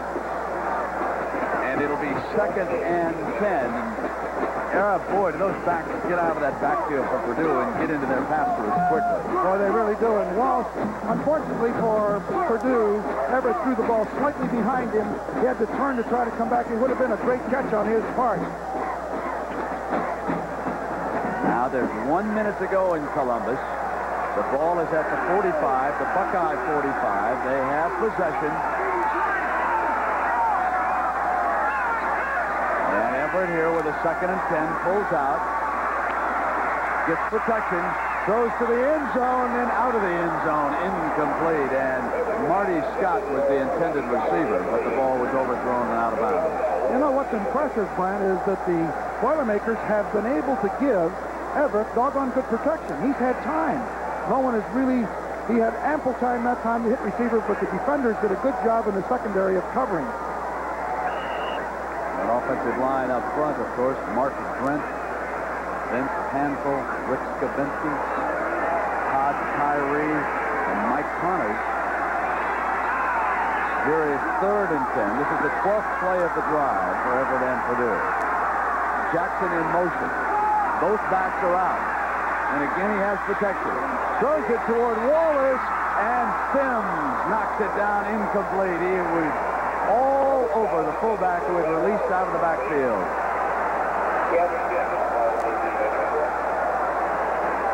This ball slightly underthrown, as you'll watch here, and Sims has the interception. But Wallace will strip the ball away from him. This is a good reaction by the offensive player. Watch right there. Pulls the ball. Sims is not able to catch the ball. Otherwise, it would have been an interception. And they will attempt a field goal. Jonathan Briggs comes in. The ball will be put down at the 27. So it will be a 37-yard attempt here at the 135 mark. Kick is on its way, and it's good. A 37-yard field goal by Briggs. Iowa's lead has been cut to 4 points. We'll be right back. All right, let's go to Pat O'Brien, who's got a special guest. Pat? Special indeed, Brent. Wayne Duke, the commissioner of the Big Ten. Commissioner, you have the biggest crowds in football and the noisiest, too. What are you doing about this booing problem? Well, actually, Pat, our officials administered the crowd noise do very, very well today by stopping the game so the players can play and the coaches can coach. Would you consider now changing the rule? Well, I think the NCAA may very well, but we want fans, not fanatics in the Big Ten, and we have a lot of fans. We don't want fanatics. What is your reaction? Ohio State has just been upset by Wisconsin. It's over. What's your reaction? Well, I tell you, it's very reflective of what's happening in Big Ten football. The Big Ten is the most competitive it's ever been, and it's a great, great league, and you can see it right here today. I'll get you back inside where it's warm. Let's go to Brent. All right, Pat, thank you very much. So the standings right now, as of this moment, the Iowa Hawkeyes are in first, and would you believe what is going on right now here? Well, we witnessed it last year, Brett. We saw Wisconsin do the same thing last year up in Madison, where they knocked off the Buckeyes, and there's just something about that Ohio State-Wisconsin relationship many, many times, even when Woody was there. He lost up at Madison, and he lost at home against the Badgers. Briggs with the kickoff, and again keeping it on the ground. It is fielded on the bounce by Quinn Early, and he finds daylight. Can he get the corner turned? He's at the 35, 40, 45, and he is out of bounds at the 47-yard line. He comes across. Eric, what is the percentage in that kick that they are coming off with and letting the deep men field it on the hop around the 10-yard line? Well, it's all right if you keep the containment on the receiver. They did not do that. They're trying to keep the ball away from what they think is the other Harmon. And here you see Early just breaks to the outside, no containment, and he's got enough speed that he runs by the Boilermakers. So they got great field position. First and 10. They have 1 minute and 20 seconds to work with. And here's the fullback, Hudson. And he busts a tackle and gets to the 41-yard line. Now, the Big Ten story. Michigan goes into Minnesota, and they hammer the Gophers 48-7. And, of course, Ohio State is upset by Wisconsin 12-7. And now the standings show that Michigan is also very much in the chase if Purdue or Minnesota next week can beat Iowa. And, of course, we'll have coverage of the Ohio State-Michigan game at 1:30 Eastern Time next week. Long over the middle, completes the flag. And he is run out of bounds at the 28-yard line by Kimby Wilson, number 23. And the schedule remaining, of course, has Ohio State at Michigan. Minnesota goes into Iowa. And Era, first things first for the Hawkeyes. They lead this one by 4. I'll tell you what I would do if I was Hayden Fry. I'd make sure my team moved. If the Buckeyes got beat, I'd get that information somehow, because that certainly would spur them on in the second half, because they're in a real dogfight here. The announcement has been now Long was pulling out, throws the pass, completes the flag to the 15-yard line, and another first down. Time was running down here in the first half, and Hayden Fry said that the clock was running. He has called an official over to the sideline. So while Hayden confers with the official, let's take a look at all the schools in the Big Ten Conference. We're back for the last 17 seconds here of the first half. Iowa leading Purdue 21-17. That's the timeout situation. Hayden was complaining about the fact that the clock had been run down and that it should not have been started. The official explained to him why it was started when it was. Long, who has passed for 200 yards here in the first half. He is 14 of 21, comes up with a 1st and 10. Great time. Incomplete. Wanted Helverson at the sideline. The coverage was very good that time by the Boilermakers. They had everybody covered. Long will roll out. Here's Helverson, number 87. Woodson on the coverage, number 26. Oh, that's a push there by Helverson. He pushed Woodson. He got away with one. The official had his back to it. He couldn't see it. Then Woodson comes back and knocks that ball down. Boy, he is a great one. What great reaction by Woodson. He was pushed almost 5 yards by Helverson, and he came back into the play. You're seeing why he is so highly respected in the Big Ten. Harmon, and he is hit by Don Baldwin, number 98, out of St. Charles, Missouri. Iowa will use a timeout, and while they do, let's take a look at that lovely campus in Iowa City. Rob Houghtlin drawing himself together, concentrating on the task at hand. This, of course, is a familiar scene for those of you who saw the Iowa-Michigan game, and he's the young man who won it with time running out. Here we have time running out in the first half. It is only 3rd down, but with 6 seconds, Hayden, feeling that he might not be able to get that clock stopped, is electing to go for the first down. And Leon Burnett was out conferring with the officials to make sure that the timing sequence was all right. And now a timeout has been called by the Boilermakers to put a little more pressure on Houghtlin. And that gives us an opportunity to take a look at the Purdue campus here in West Lafayette.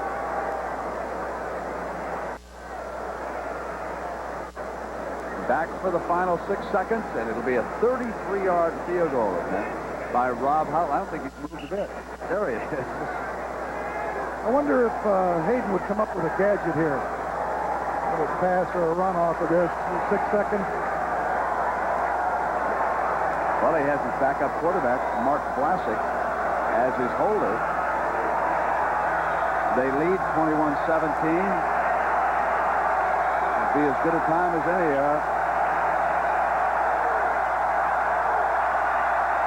But it'll be a 33-yard kick. And it's good. So Iowa will go in, leading 24-17. There are 2 seconds left here on the clock. And Era, the way things are going in the Big Ten, I wouldn't bet against Purdue in the second half of this one. Well, I think the fans are seeing two of the finest quarterbacks that I've seen in a long time. Long and Everett are both outstanding players. And, of course, we've seen both teams are able to move the football, and we're going to see more of that in the second half. Penn State still leading the Irish 7-0. They are in the second quarter of that one over in Pennsylvania. I understand the weather's rather nasty. Nebraska continuing to roll. And, of course, the big one was the fact that Ohio State was upset by Wisconsin. Now the Air Force has been tied by BYU. How do you like that one? And Pat Hayes, Jim Nance will have highlights of that. Oklahoma leading 14-7. I'll tell you what, things are coming up Iowa right now. Not only are they moving in to the leadership role as far as the Rose Bowl is concerned, but they also are looking very strong as far as the national title is concerned. You said at the top that they are still candidate, obviously, for the Big Ten champion. Now they have moved into first place. And, of course, if they can get out of this ball game, why, they will be in first place. And there's not much Michigan can do about it, even if they beat Ohio State, as long as the Hawkeyes here, of course, beat Minnesota next week. So that has ended the first half. It's 24-17. Air Long leads Air Everett. And we'll return after this commercial break and a word from your local station.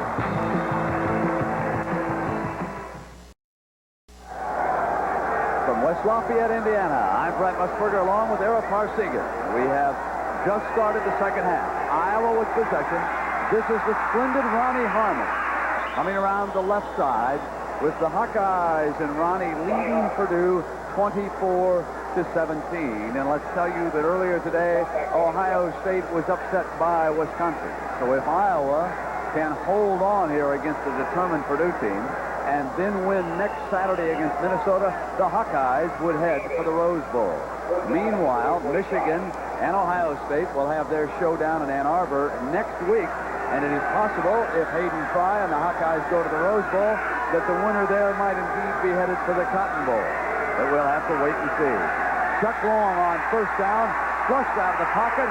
He's on the move here to the right under heavy pressure. Throws it, and it is incomplete. It'll be second down. We see what Chuck Long did, Era Parsegan, in the first half of today's game. Well, he was 14 for 22, as you see here, for 201 yards. He's added to that in the beginning of the second half. And they have also had the splendid talents of number 31, Ronnie Harmon. Remarkable football player. That 70 yards rushing now is up to 95 yards. So, and 91 yards passing. He's approaching the 100-yard mark with 13 minutes to go in the third quarter in both passing or rushing and receiving. Over 300 yards by the Hawkeyes. Harmon may remind some of a Tony Dorsett. This time they run the fullback, and it is Hudson who gets to the 40. And the star for Purdue has been Woodson here this afternoon. He intercepted a pass that really kept the Boilermakers in the game. That could have been a 14-point swing because Purdue scored after the interception, and Iowa might have scored if he had not come up with the interception. So it is 24-17. Iowa leading Purdue. 12:45 to go in the third quarter. Coach Leon Burtnett and his Boilermaker staff needing a little better tackling here in the second half if they are to pull off an upset.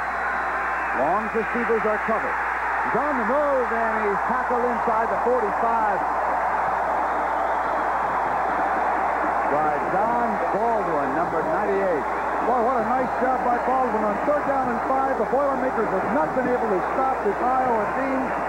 And Baldwin comes in there, 6'4", 244, St. Charles, Missouri, and sacks Long for a 10-yard, 15-yard loss.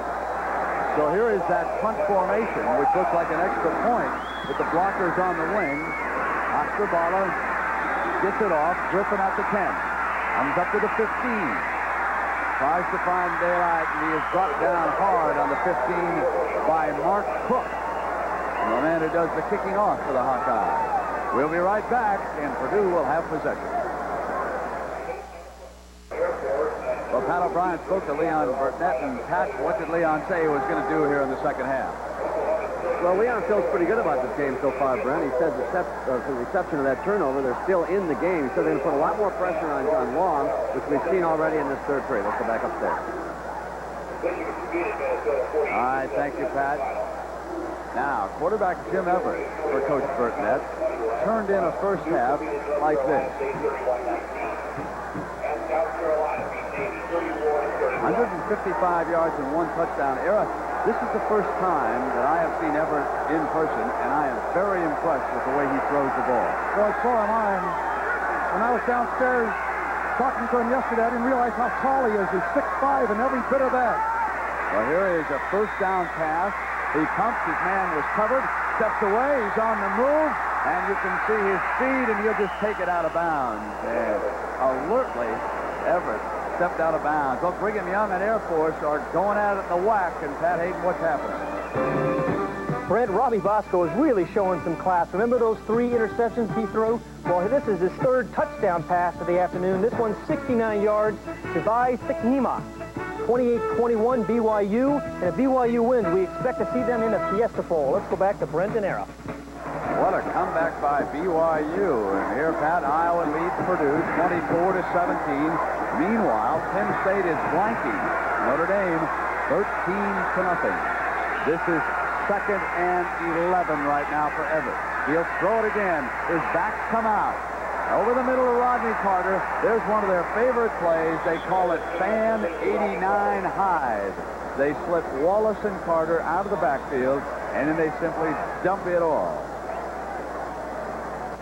All right, there, let's see. Fan 89 Hide from the end zone. Wallace goes through first, and then, of course, you see right there Carter coming through underneath it. That's what they call hide. He hides in the backfield and sneaks through after the linebackers have gone back to coverage, but they recovered well on him.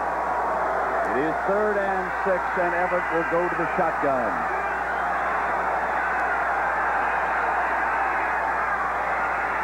Good protection. Throws downfield toward Griffin. Devon Mitchell is there with the interception.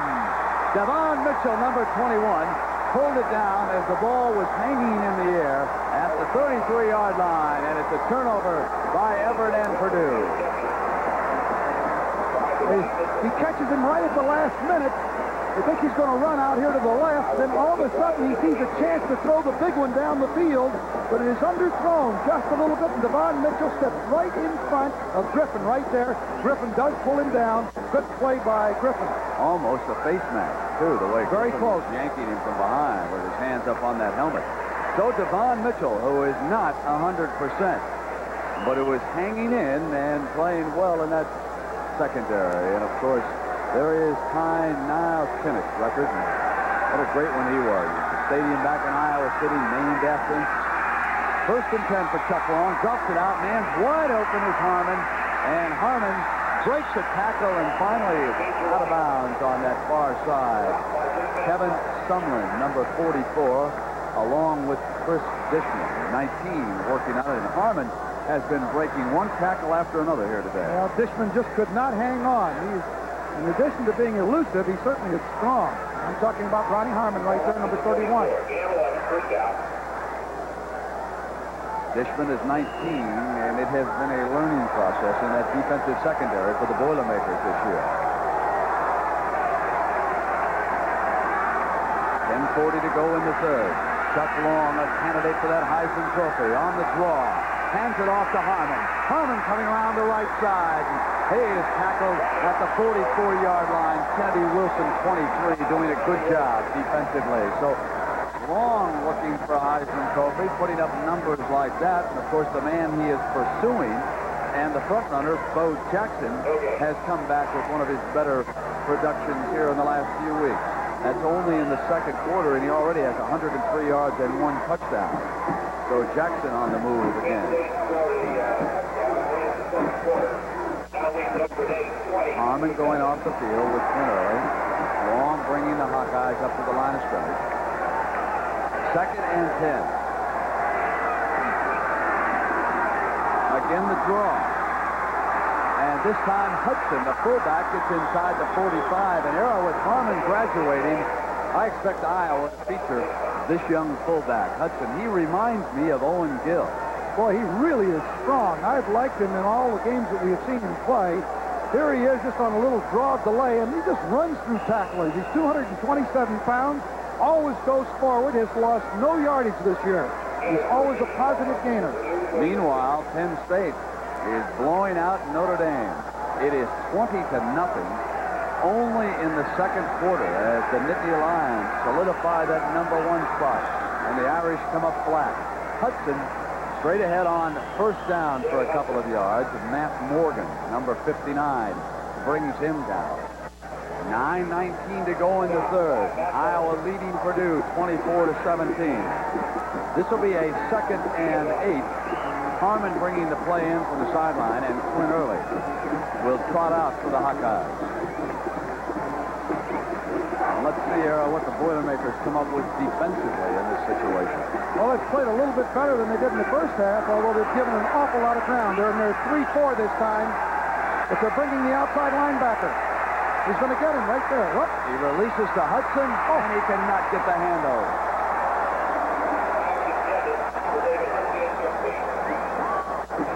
That was Pauly coming across and going after the quarterback. Almost got to him just as he released the ball. I thought he was going to get the long, and what always frightens me as a former football coach, I hate to see a quarterback blindsided. Right-handers, of course, have their back to the defensive right side, left side coming in, and boy, it always frightens me when they have a shot at him. The big one tonight in the Southwest Conference, Arkansas and Texas A&M. Baylor with the lead. They've got a shot at the Cotton Bowl. And, of course, Texas is in the driver's seat. And SMU cannot go. They're not eligible, of course. Long, and Hudson dropped 2 in a row. Well, Owen Gill catches the ball a little bit better. I was just going to say, every time you say something nice about some of these players, all of a sudden they have bad luck. He dropped 2 passes. Very uncharacteristic of him because he is a fine all-around athlete. 8:41. Iowa leading 24-17. Now Ohio State was upset by Wisconsin. Chuck Long and the Hawkeyes are trying to avoid that here.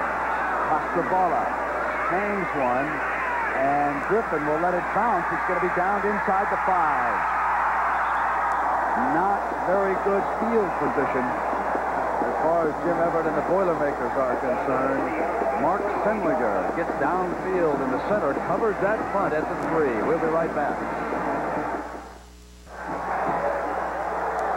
97 yards for Jim Everett and the Boilermakers to the other end zone. Squared off against those linebackers, Station and Davis. They'll run on first down. And the Hawkeyes bring him down right there at the 5-yard line. Ray Wallace was the ball carrier, and John Breeze smacked him down. Let's take a look at how those linebackers are operating. Station's 36. Davis is 37. They both flown out of the action. Station takes on the blocker, and Davis moves inside to help out on the tackle. Now, those are the men who have to make most of the tackles. Medlock is in at the power formation, which would indicate that they're going to run when they send James Medlock into the game.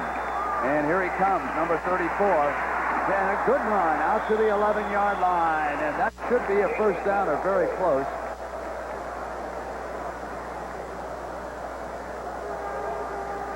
No, he's going to be short of it over there. It'll be a 3rd down. So they'll have to send in the short yardage play. Everett got the call from the sideline. Wallace and Carter are in that backfield. And there is Medlock. You need a couple of yards, Brent. There's the same setup. Number 34 has been a very effective runner. Here he comes. He fumbles, gets it back. And did he get the first down on the bounce? I don't think he did he, Era? It doesn't look like it from here, Brent. He would have had it. He had the corner. There was good blocking. He dropped the football. We take a look at it from the end zone. You'll see that he had the daylight out here. Just good blocking. You see the daylight right there? He would have made it very nicely, I believe. Big Jeff Brock coming in, and Davis, the linebacker, helping out. And now they will punt. Trumeyer standing back in the end zone. You take a look at the center with the snap.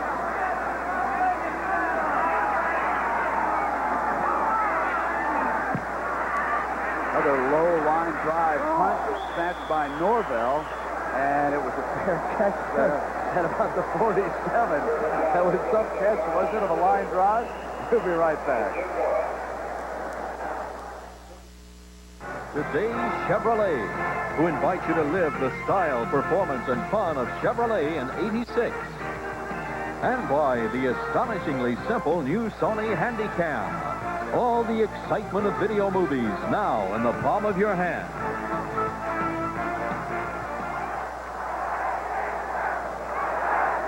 From West Lafayette, Indiana, I'm Brett Musburger along with Eric Parsegian. The Iowa Hawkeyes with the ball and in control of the Rose Bowl now because Ohio State lost earlier today. The Hawkeyes lead Southern Purdue 24-17. 6:26 to go in the third period. Long comes up with one setback, and they give the ball to Hudson, and he breaks through and fumbles and is recovered by Iowa. So the tight end, Flag, alertly falls on a ball that was just sitting there on the grass and might have turned this game around. Hudson just popped through there with good blocking over your left side of the screen. Good blocking in there by Hake, Kratz, and Flag. Now watch the ball stripped from Hudson right there, and the ball's on the ground. Flag alertly comes in there and gets the recovery. Right there you see him taking the ball away.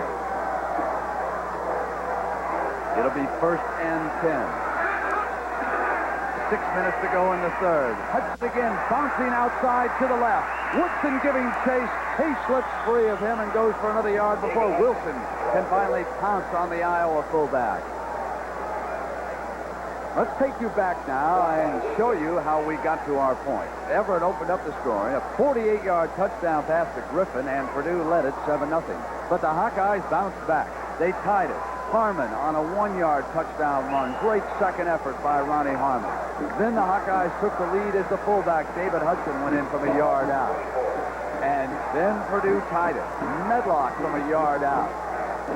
But again, it was Iowa and their fullback, Hudson, scoring, and it was 21-14. Briggs kicked a field goal to make it 21-17. Houghtlin kicked a 33-yarder. We are in the third quarter, and Purdue's defense rises to the occasion on 2nd and short that time, and they swarmed all over Harmon. Meanwhile, Penn State at the half, leading Notre Dame 23-0. And there you would have to believe that if Penn State wins, they can just about dictate whatever bowl they want to go to. No question about it. They're in the driver's seat, and they'll select which bowl they want to go to. They're the #1 team, and certainly they must have played a very fine first half. Would you go down and take on a Nebraska or an Oklahoma, or would you say maybe I'd rather go to a Cotton Bowl or an Orange Bowl? Oh, I'd go to the Cotton Bowl. I mean, yeah, right. Such an objective answer Oh, by you, Mr. absolutely. Parsegian. And if not the Cotton Bowl, the Sun Bowl or the Peach Bowl, right? Well, BYU has just dropped Air Force from the ranks of the unbeaten. What a day in college football this is. Don't be surprised if BYU doesn't go to the Fiesta Bowl. Here is Harmon, jitterbugging in the middle. All day long, he has been reminding me of Tony Dorsett. And let's go to Pat Hayden in New York and find out how the Air Force did it. Pat? Brent, as you just mentioned, with 4 seconds left, Bart Weiss, under pressure, throws the ball up for grabs. Rob Ladenko is there to make the interception. BYU wins 28-21. Go back to Brent Nero. All right, Pat, thank you. So it is 24-17 here with Iowa leading. This is a 2nd and 2, ball on the 16. They sweep to the right, and that time he could not make it. What a great job by Woodson again. Tremendous. Number 26 coming up and making the play. He's really a remarkable defensive back. I imagine he could play a number of positions.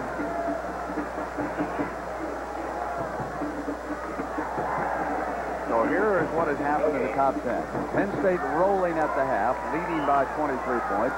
Nebraska pounding Kansas. They are in the fourth. Ohio State upset by Wisconsin in Columbus.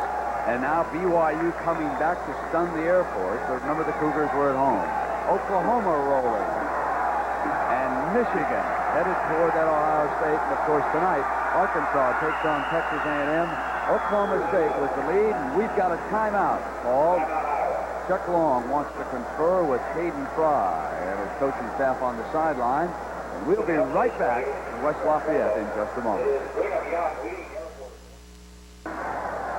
So that's what we have for you next week. And here it is Iowa. They are 2 victories away from the Rose Bowl. A win this afternoon and a victory in Iowa City over Minnesota, and Hayden Fry and the Hawkeyes back to Pasadena. a born-again football team here this afternoon with Ohio State losing. Chuck Long coming out now. He faces a 3rd and 2. And, Era, what would you come up with in this situation, given all the weapons at Hayden's disposal?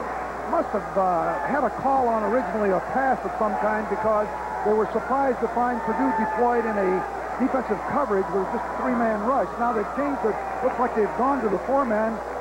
We'll see when they line up. But I think they'd probably be better served to just run the football. I think they can run for it against the 3-man front. Incidentally, they have both backs, both Hudson and Harmon, in this ball game are over 100 yards. And Harmon is 1,019 yards for the year, the second best in Iowa history. From the formation, they spread it out. Off a play fake, Clark was open, dropped the ball at the 5-yard line. So Rob Houghtlin will come on the field and attempt a field goal. Iowa leading by 7. Great call here because he fakes here, right up the middle, right there, to hold the linebackers. And Carter is wide open, and Clark is wide open, I'm sorry, and he drops the football.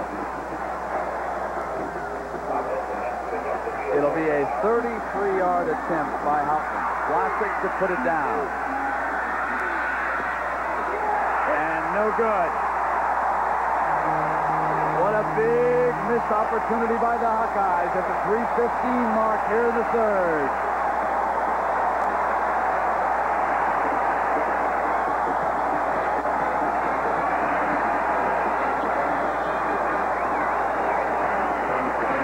And here is Houghtlin seeing immediately that the kick was not going to be any good. And the reason why the Hawkeyes failed is right here. Now, it was a double tight end formation. Clark was lined up to the left. He took the ball at about the 7-yard line, and down he went as Kennedy Wilson was the defensive back who made sure that he did not come up with that completed pass. So back-to-back failures by the Hawkeyes. Now it's Jim Everett. He'll throw on 1st down. Good protection. Carter's open. He's got it. Midfield. 45, 40. Comes to the left to the 35. Jim Everett to Rodney Carter, the leading receiver in the country. A 45-yard gain, and it turned on a West Lafayette. And then he hung that ball in there to Carter. Beautiful throw. Hit it right on the move. Watch here from the end zone. Carter, number 24, comes out of the backfield, goes right down the seam. There's the throw over top of the linebackers in front of the secondary. And Carter knows what to do with the ball after he's got it. He can run with it. Big play for Boilermakers. Devon Mitchell was the defensive back who slipped on that play, coming over after the catch. Pat Peterson moves on into the center down there, and let's see what it is called. Now, I want you to keep one thing in mind as this game unfolds from this point. This is the first time all season that the Hawkeyes have ever played on grass. They have been on artificial carpet. Now, it was Peterson, and the penalty is against him. Now, let me follow up on my point with you, Era, because on grass, it's different footing, it requires a different cleat, and several times in that secondary, I have seen Hawkeye defensive backs slip. Yes, very true. There's no question about it. This grass does have an effect. And you see the momentum shift. Instead of getting the 3 points down at the other end, all of a sudden Purdue's down to the 30-yard line. Now it's 1st and 5. Everett eyes the defense. They're aligned in about a 4-3. Now they show a 5-man front. And they run Wallace right straight into the heart of that defensive line. Breeze is there. Peterson shut down the center as he slanted in, and both of them closed up the opening. Now remember, it was 1st and 5, and that time they gained 1, so they'll come up with a 2nd and 4. The last time they had this situation, a 5-yard penalty, and 1st and 5, they attempted to run for the 1st down. They did manage it, but they barely squeezed out the 5 yards and 3 downs. Let's see whether or not I would go to the air with Everett. That's the strong suit of this team. Exactly what they're going to do, Era. Off a fake. Throws one up in the air, incomplete, and they're so lucky that Norvell did not intercept that one. Now, Hap Peterson got in that time on Everett. And that's one of the first times this afternoon that we have seen the nose guard come through and disrupt the play. And they had open receivers. Griffin, the lower part of your screen, was wide open. Now watch Hat Peterson come in, and just as Everett throws the ball right there, hits him, look at Griffin down there, number 2, right on the goal line. It's wide open. It's 3rd down and 4 now for Everett. Needing to get the ball to the 25 for a first down. Will go from the shotgun. They run out of this formation too frequently, but not this time. He sends both backs out as receivers. He wants Carter. Carter steps out of bounds inside the 25. First down for the Boilermakers.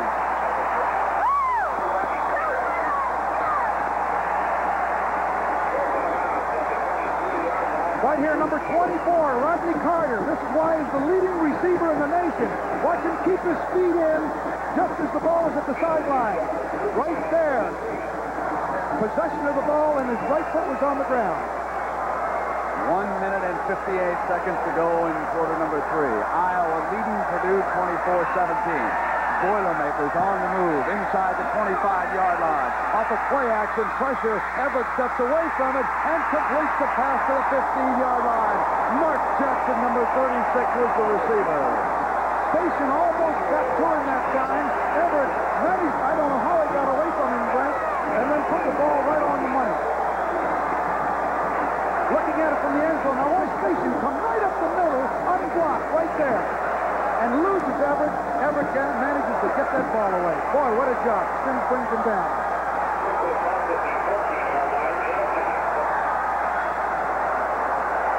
Everett has thrown for 219 yards. 2nd down and 2. He'll hand to Wallace. He's got the ball. Cannot turn the corner, and they'll be short of a first down as again Station, number 36, comes up with a big defensive play. Station now has 466 career tackles. That is the new Iowa record, and he accomplished it with that hit right there. Not only that, Brent, but last time Station came free, they put the same blitz on again. We may see more of it because Purdue has not picked up that particular stunt.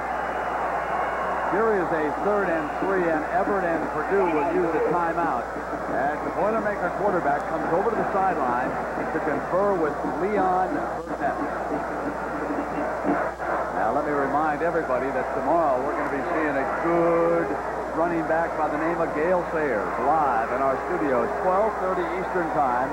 Sayers will take a look at Tony Dorsett and Walter Payton as they get ready for that Cowboy-Bear game. And, of course, Bear coach Mike Ditka has been covered this week by our Irv Cross. Irv will be down in Dallas. Will Big Mike have Jim McMahon available for that game tomorrow? At 12:30 tomorrow, we will have the answer to that question. And, of course, some of you will not be seeing the Bears and the Cowboys. You'll be watching the rest of our lineup. And as those games unfold, we will update the Bear-Cowboy story. The Chicago Bears unbeaten at 10-0. Hard to imagine an era when you come into a town like Lafayette, Indiana, so many people come up and ask you, can the Bears go all the way? They're really a kind of mid-America's team right now, aren't they? There's an awful lot of interest in the Bears. Dick has done a tremendous job there, I think. They're a versatile team. Well, there you see the marching band, and there's the brand new uniforms they had on. $105,000 raised. They're enjoying this right now. Here it is, 3rd and 3, and from the shotgun, it'll be Everett and the Boilermakers. Here comes the blitz. Under pressure, Everett will step out of bounds at the 35, and the young quarterback, as he matures, will learn to wing that ball out of bounds downfield and take the incompletion rather than a 19-yard loss, which Everett did in that sequence right there. But remember, he didn't become a quarterback until he was a junior in high school, so for Jim Everett, it is still a learning process. Yes, he certainly should have thrown that one away. And the Hawkeyes put the same blitz on right up the middle. They came clean, forced him right out immediately. I think the Iowa team has found a way to get to Jim Everett. Now they will have to punt because they are back at the 35. So Strumeyer will hit that ball at about the 45-yard line. Iowa not dropping anybody off just in case it's a fake. They're in the attack position right here, and now the penalty marker goes down. Devon Mitchell is the center fielder and not the return man, and Everett over on the sideline telling the coaches what went wrong that time. It was a delay of game. They go back 5 more yards, and now, of course, Hayden Fry and the Hawkeye staff has to believe that they'll go through with the punt. And here comes Happel onto the field. So Bill Happel drops back near the 10-yard line. Hawkeyes leading 24-17. We're inside of 40 seconds here left in the third quarter. Schumacher will now hit the ball around midfield. He has been punting low line drive like punt so far.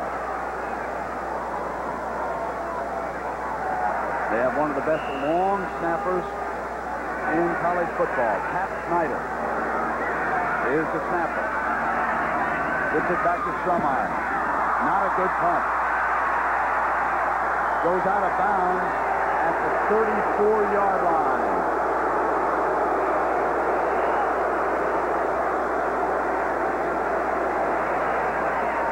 Take a look here at Griffin at the top of your screen, the wide receiver, the defender, and the safety man back here. And watch the pressure inside on the dog. The safety man will come up. Watch here.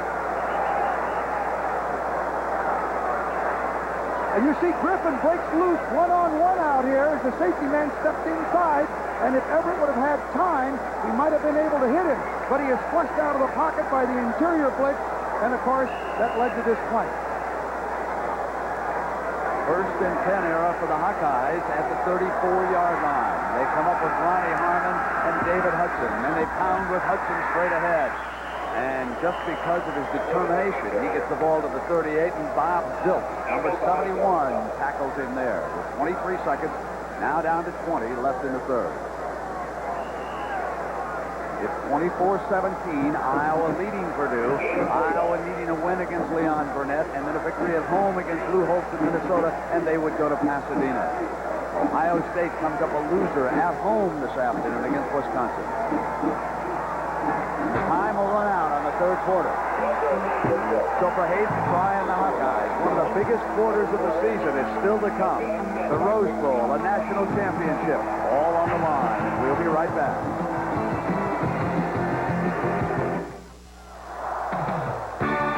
CBS Sports presents college football, sponsored by the people who help you live the good life, the Equitable.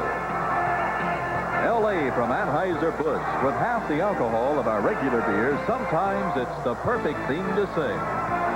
And by Radio Shack, the computer experts.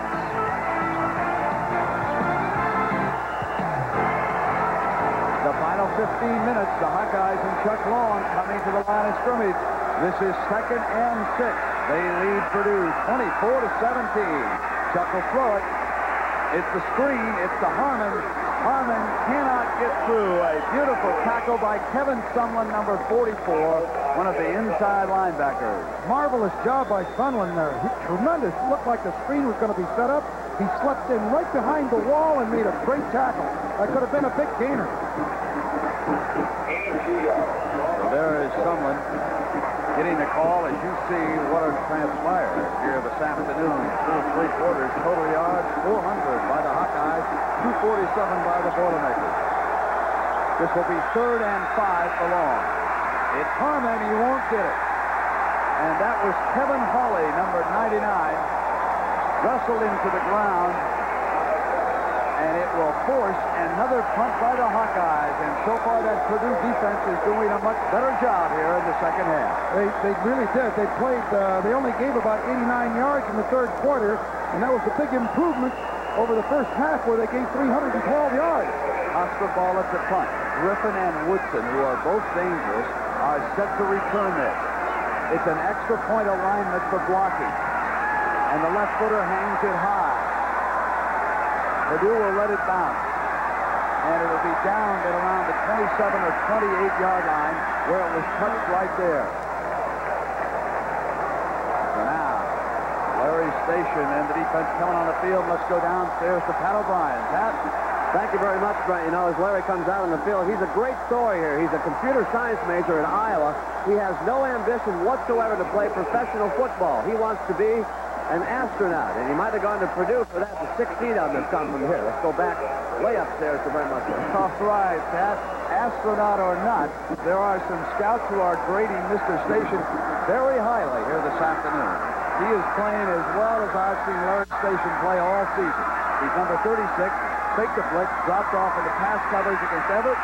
Everett under pressure and jigs Jeff Gross, number 76. Hammers him down there at the 21-yard line.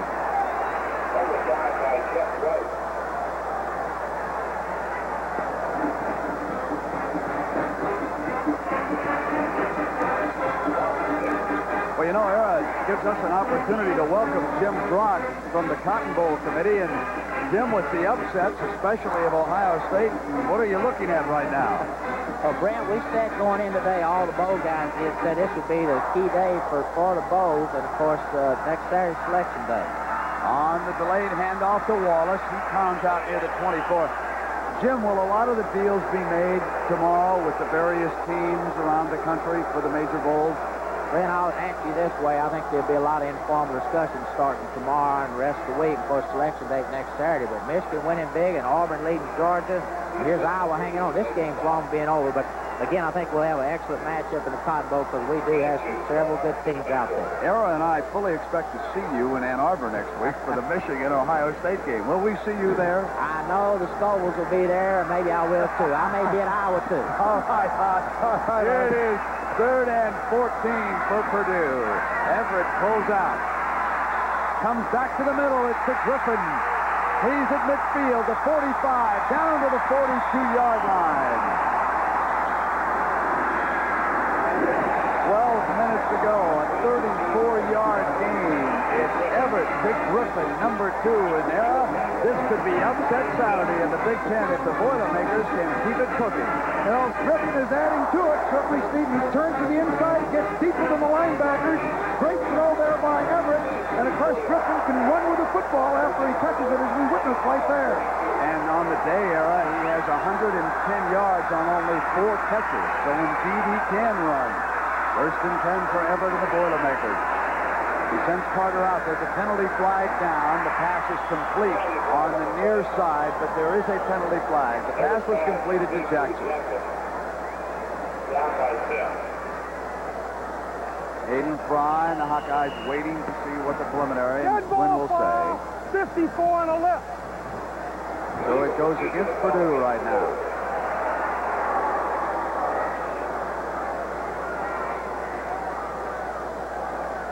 Marcus Brent, one of their fine offensive linemen that time. You can see a good picture here of the Iowa Hawkeye defensive secondary. Watch how soft they're playing. They're dropping clear back out there in a 3-man zone, rotated to the short side of the field, which allows the flanker back there an out pattern, which they hit, but it's nullified because of the penalty. Here's the throw right here. You see Jackson catching the ball, but it was, you see immediately, Brent Everett took advantage of the coverage. He read it immediately because the Hawkeyes rotated to the short side of the field and they had single coverage on the flanker. Right now they are adjusting the scoreboard clock. That's why we have the delay in the game. They're putting some time back up there, and once they get it together, then of course we'll restart. And a reminder next week, we mentioned to Jim Brock at the Cotton Bowl Committee, Ohio State and Michigan. And the major bowls will be looking at that one. The Buckeyes and the Wolverines still attractive, and of course our special time, 1:30 Eastern time, next Saturday afternoon from Ann Arbor, and we certainly hope you'll be along with us watching. We'll keep you up to date on the Iowa-Minnesota game because regardless of what happens here this afternoon, that also will be a big one now. It is 1st and 15 here. Very few penalties in this game. Iowa's had 3 for 14 yards and Purdue 2 for 10. And we just saw a 5-yard penalty against Purdue there. Well, clean played ball game. So from the slot right, Everett to throw. Receivers are covered. So he runs into the 45-yard line, and John Freeze tucks him down right there. Era, Station and Davis are doing a very good job in this defensive scheme of not letting Carter get open frequently underneath. They are really paying attention to him. But as a result of that, Griffin has been open deep in front of the deep secondary while the linebackers are looking for those backs checking through. They've been able to hit their flanker back and split ends. Everett brings him up to the line with a 2nd and 11. Carter is the I-back.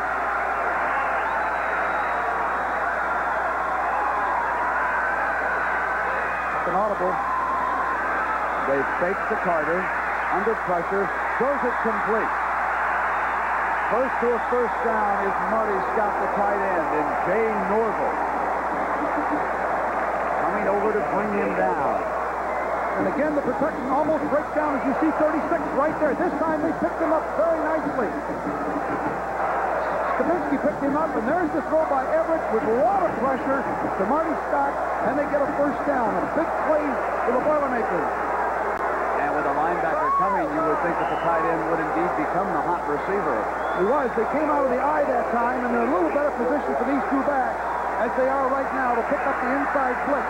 That's why I think they've changed that, because Hawkeyes have hurt them with the inside blitz with Station and Davis. On a 3rd and 1, double tight end, they pound ahead, and it is a first down with James Medlock. He is really a designated runner, isn't he? That's right. He comes on the field, and he's going to carry the ball. Let's take a look at the All-American linebacker, number 36 from Omaha. He is the linebacker at the top on the right side. You see that anticipating the hole. He just runs in, and then Medlock takes him on and overpowers him. That was sheer determination by the running back. It was exactly the same play, the same situation we saw when he stopped Jamie Morris on that key first down in the Michigan game. 10 minutes to go. Purdue on the move. They trail by 7 points. Again, a double tight end formation. This time, they will run again Medlock. And Station says, I win this time. So the two go wrestling here in back-to-back plays. Now Purdue has lived by the sword. They might as well continue with that passing game. They just cannot establish a running game that's going to get you that 3 and 4 yards consistently. Well, now they're going to show a formation that's a little bit different. They have Carter lined up as a fullback. Now let's see if Iowa recognizes this. This is Carter and Medlock in. They send Carter from the fullback spot. He's open with a deeper man, Jackson. And he gets to the 15. Both receivers were open. The safety valve and the deep man that time. And a beautiful route that was run by Mark Jackson. Right here from ground level, you see the ball coming right at you. Jeff Frost is trying to run. Look at Jackson make a turnout. Everett has the ball right there with perfect timing. Sims comes up number 9 and makes the play. Now we come down to 9 minutes. Purdue on the move. They trail Iowa 24-17. Ohio State has already lost today. The Hawkeyes need a win here and next week to get to the Rose Bowl. They fake the draw. Complete at the 6-yard line. And again, big Jim Everett just drills that ball into the hands of Mark Jackson. Richard Pryor, 99, dropping back on coverage. Boy, did you call that shot when you said he drilled it? Look at this wide shot. He takes a tailback action. Look to the bottom of your screen. Wide open because the Pryor came out to cover the tight end, number 84, Marty Scott, and it opens up the seam, and does Everett put it in there? Designated runner, number 34, James Medlock, is in at tailback. He is standing behind Wallace. Carter going over on the wing in this formation. 2nd and short, Wallace straight ahead, and he bangs in close to a first down. Reeves being very active here this afternoon. He tackled Wallace, and Hayden Fry and the Iowa team reeling a bit here in the second half.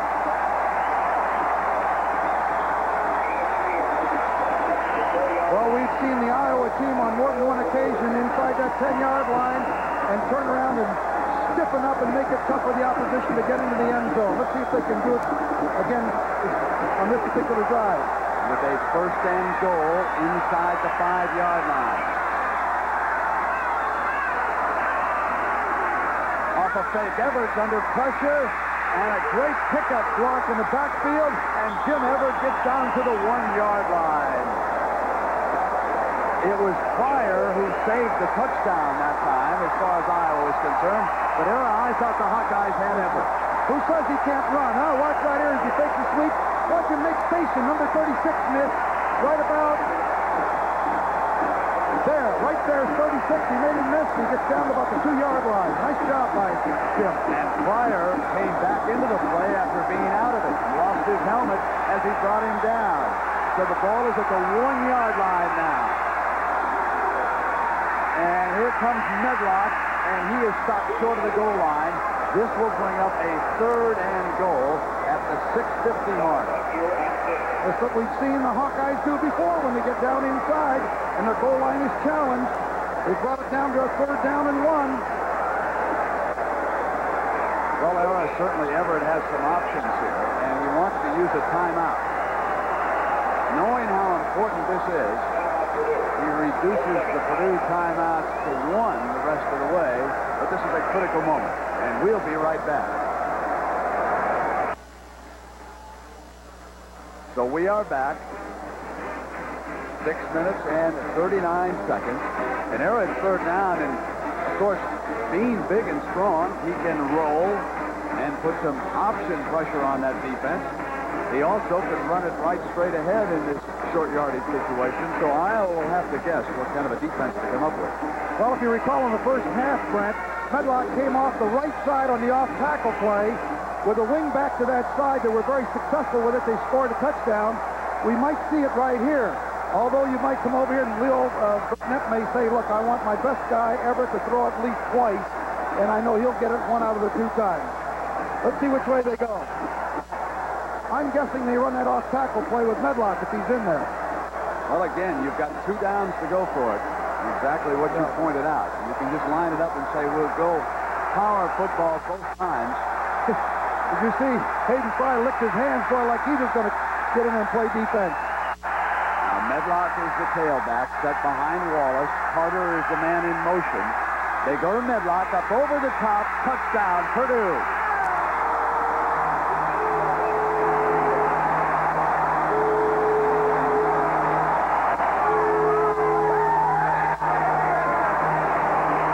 Yes, indeed, it is Christmas early here in West Lafayette, Indiana.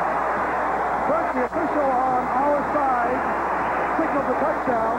The official on the side that the ball was run did not signal a touchdown. I don't know whether it was close or not, but there was a great deal of reaction on the part of the Hawkeye defense. They did not think he got in there.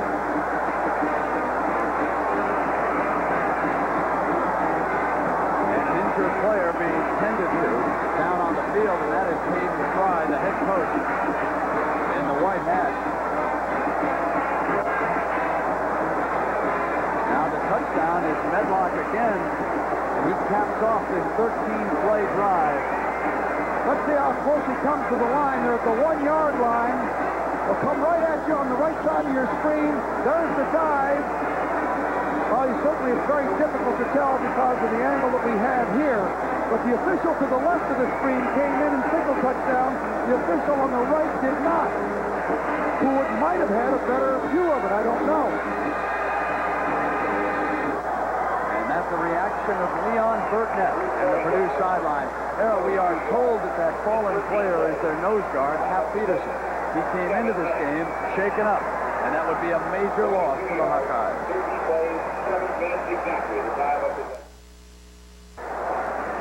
So we start our pro coverage at 12:30 Eastern Time on CBS. And right now, another college game coming down to a very exciting conclusion. Hayden Fry and the Iowa Hawkeyes watching as Briggs attempts an extra point that would tie this game at 24. It is true. A new game with 6:35 to go. Hayden Fry and the Hawkeyes need a touchdown or a field goal. The Rose Bowl and the Big Ten all up in the air.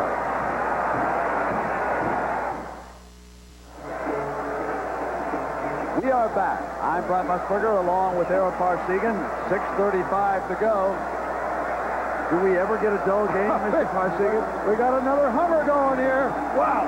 24-24 was that time. And 2 great passers. Both teams can move the ball. Jonathan Briggs with the ball teed up for Purdue. Quinn Early. And Kevin Harmon set to return it. Along the ground, it'll be fielded by Harmon at the 14. At the 20, there's a hole in the middle, and he is downed at the 27-yard line. And for an update on that Maryland-Clemson game that we're also covering, let's go to Pat Hayden. Pat?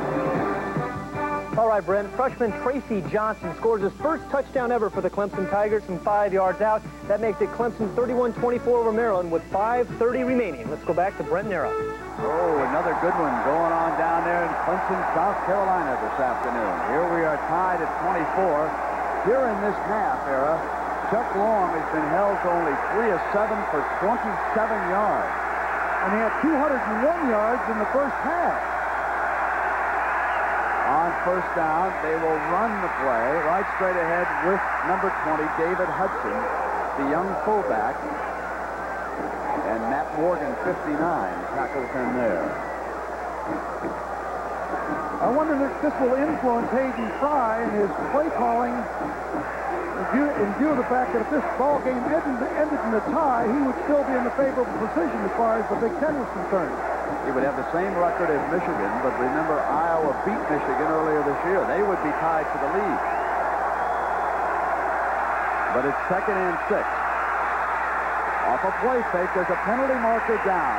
Chuck Long will keep it on the run, and he gets out to the 38-yard line. Bob Kratz, number 70, I believe it was, the right guard, or Haight, the right tackle for Iowa, moved just before the snap of the ball. That's going to come back. Motion on the offense. So here's the situation in the Big Ten that we alluded to. Iowa and Purdue tied at 24 with 5:46 to go. And the standings as of right now, Iowa is first, but of course, they still have this game to complete. Michigan right behind them with a loss in the tie, and Ohio State beaten today by Wisconsin. And so if Iowa and Michigan were to wind up tied for first, then Iowa would still go to the Rose Bowl because they beat them in Iowa City earlier this season. Now, Penn State hammering Notre Dame. It is 30-0. They are in the third quarter. It is 2nd and 11.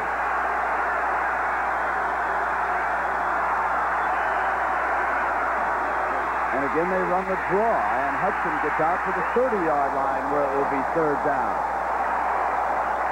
Really a very conservative offensive approach. Long has been very ineffective in the second half. They've tried to run the football, and I'm wondering whether or not Hayden is influenced by the knowledge that a tie would not hurt him that much.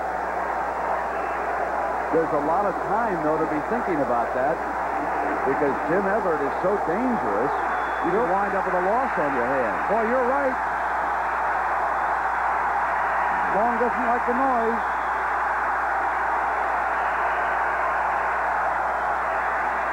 Long is back.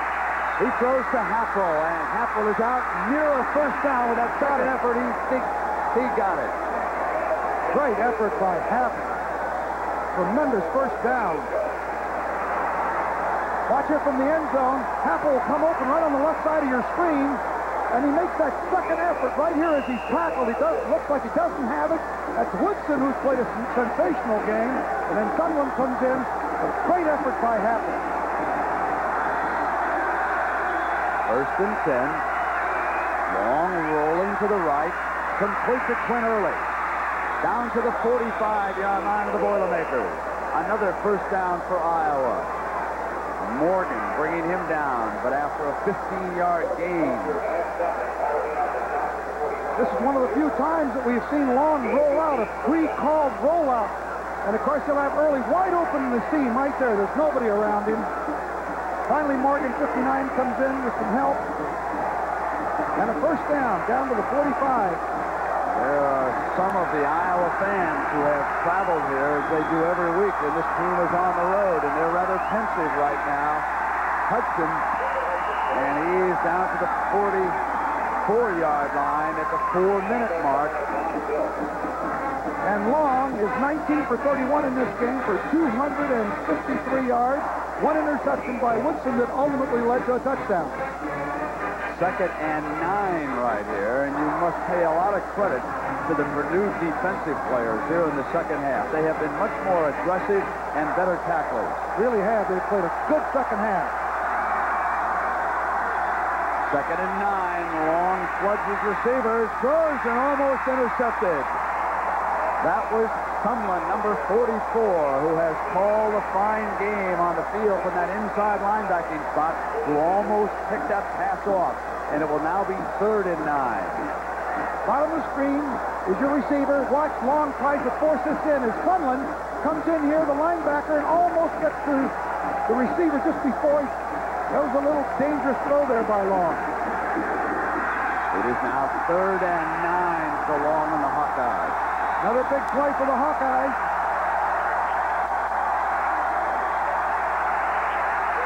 Over the middle, complete. It's to Halverson. It's a first down inside the 30-yard line. Dishman just could not stay with him that time. Number 19 will try to cover Halverson. Look at the top of your screen. Now Dishman, number 19, will try to stay with Halverson. He'll cut across the middle right here. Dishman cannot. He's got a one step on him. Long finds it and just enough room to put it in there. Now let's see what the Purdue defense counters with here. On a 1st and 10, Long rallying the team. Harmon runs it 20, and he's got another first down at the 15-yard line. A 14-yard run by Harmon, who has dominated in the first half, but then slowed up somewhat in the second half. Take a look at Harmon accelerate into this hole.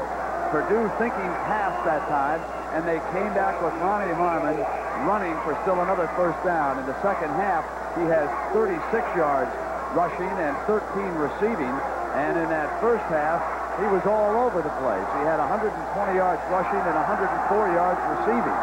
So that tells you the difference.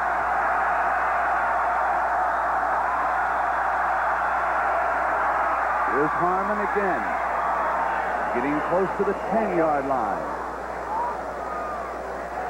Horner bringing him down. Stop by Brad Horner. Era, this has been an impressive drive, and importantly, it is taking a lot of time off of that clock. Not only that, but Long has hit a couple of really key third down situations on passes that maintain possession of the ball. Happel stretching out to keep that maintain possession of the ball on that 3rd and 9. 2nd and 5, ball at the 10 for Iowa. Harmon trying to sweep outside, and he will not get the corner turn. Dishman, the cornerback, finally came up, but there was penetration early, and that disrupted the play. And one more time, it could come down to Rob Houghtlin. And you've got, let's see here, you've got a minute 39. You only have one timeout. Purdue only has one timeout, so they're going to have to be judicious in the use of it. And if they hold here, they may have to use it because I'm sure that Iowa will run the clock down before they try their... They run straight ahead on 3rd down. They get close to the 10, and if that is short of a first down, now Morgan and Sumlin, the two inside linebackers, slap him down. And they call timeout. Houghtlin getting ready for the coaches to send him into the game at the 1:11 mark. So a superb drive. And now Iowa can take the lead if they elect to go to the field goal. We'll be right back.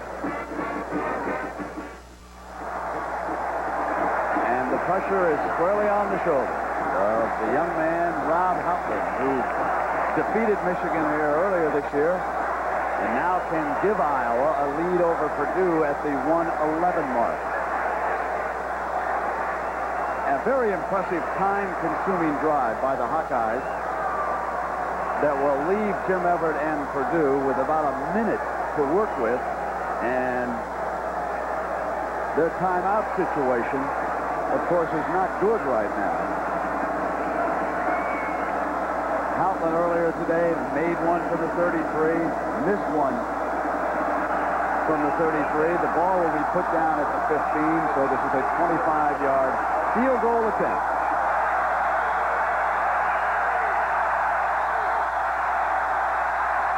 Here it comes. He's got it.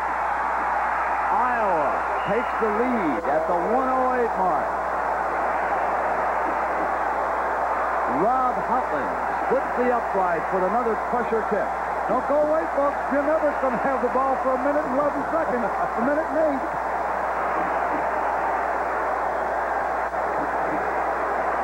They can see the ball go right through the uprights here. There's not much of a rush here. They jump up to try to catch it, but there it goes. We've seen this young man kick a couple through that were very important, didn't we, Brent? We sure did. Against Michigan, he hit 4 earlier this year, but none any bigger than this one. I'll release it, and we'll be right back.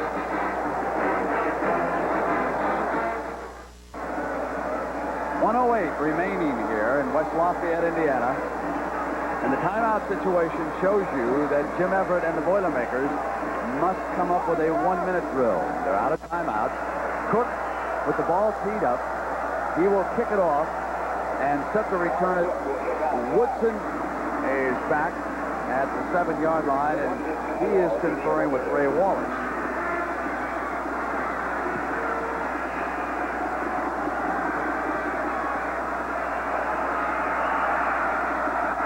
Cook is ready.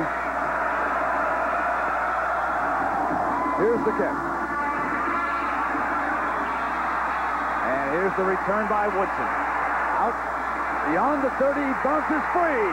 He's got daylight, trying to get the corner turned on Sims to midfield, and he's out of bounds.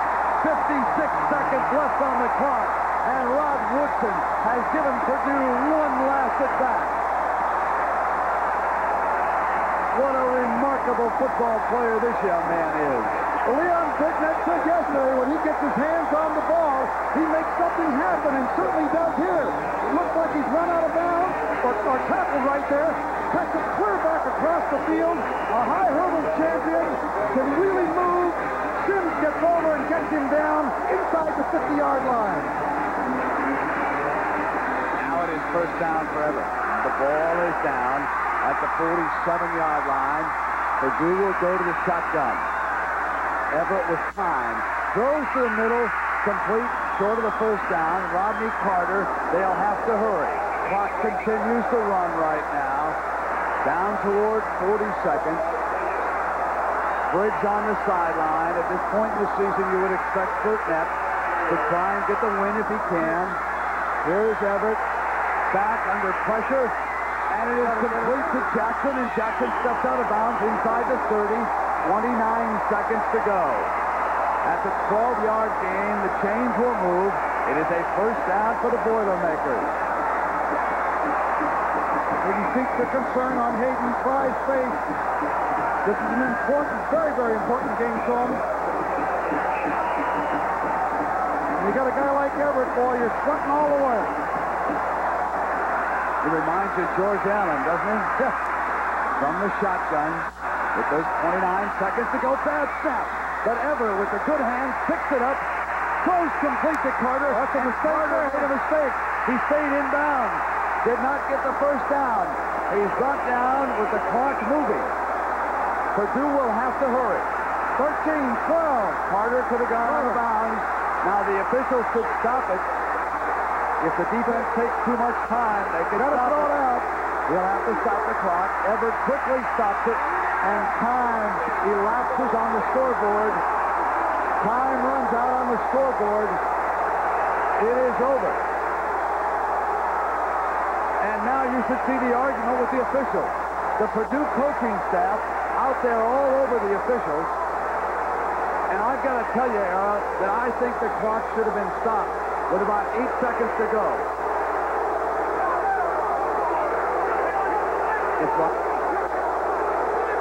Now, I happen to agree with Leon Burnett.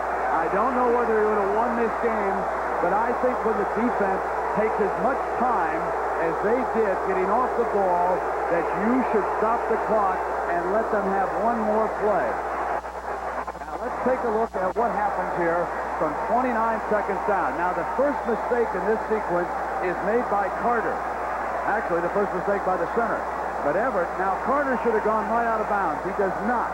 He stays inbounds. Now watch.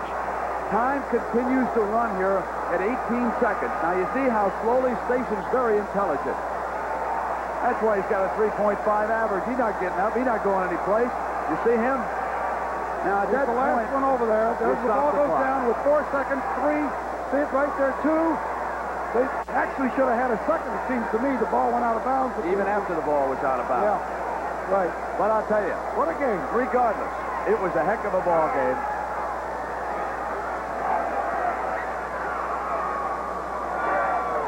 Take a look at the last 5 seconds again. Now here's Everett. Throws the ball.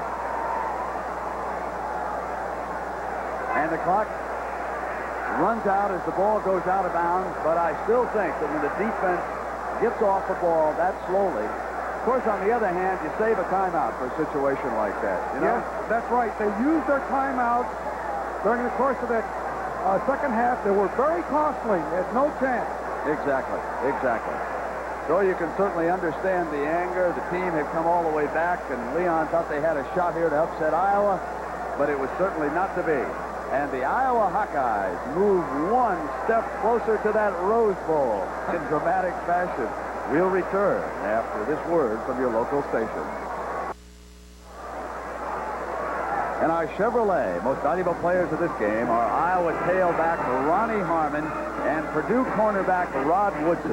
A check in the amount of $1,000 will be donated by Chevrolet to each college's general scholarship fund to further assist qualified students. Era, another outstanding college football game. Boy, it really was. And I have to say, I can't say enough, I guess I should say it this way. Between Everett and Long, I thought we saw two of the greatest quarterbacks I've seen in a long time. But in the end, it was the running game. It was Harmon and Hudson. Iowa had a running game. Unfortunately for Purdue, they did not. And as a result, the winner is the Hawkeyes and not the Boilermakers. But it was a great effort on the part of the Boilermakers. And as a result, the Hawkeyes are one victory away from Pasadena in the Rose Bowl. We'll be right back.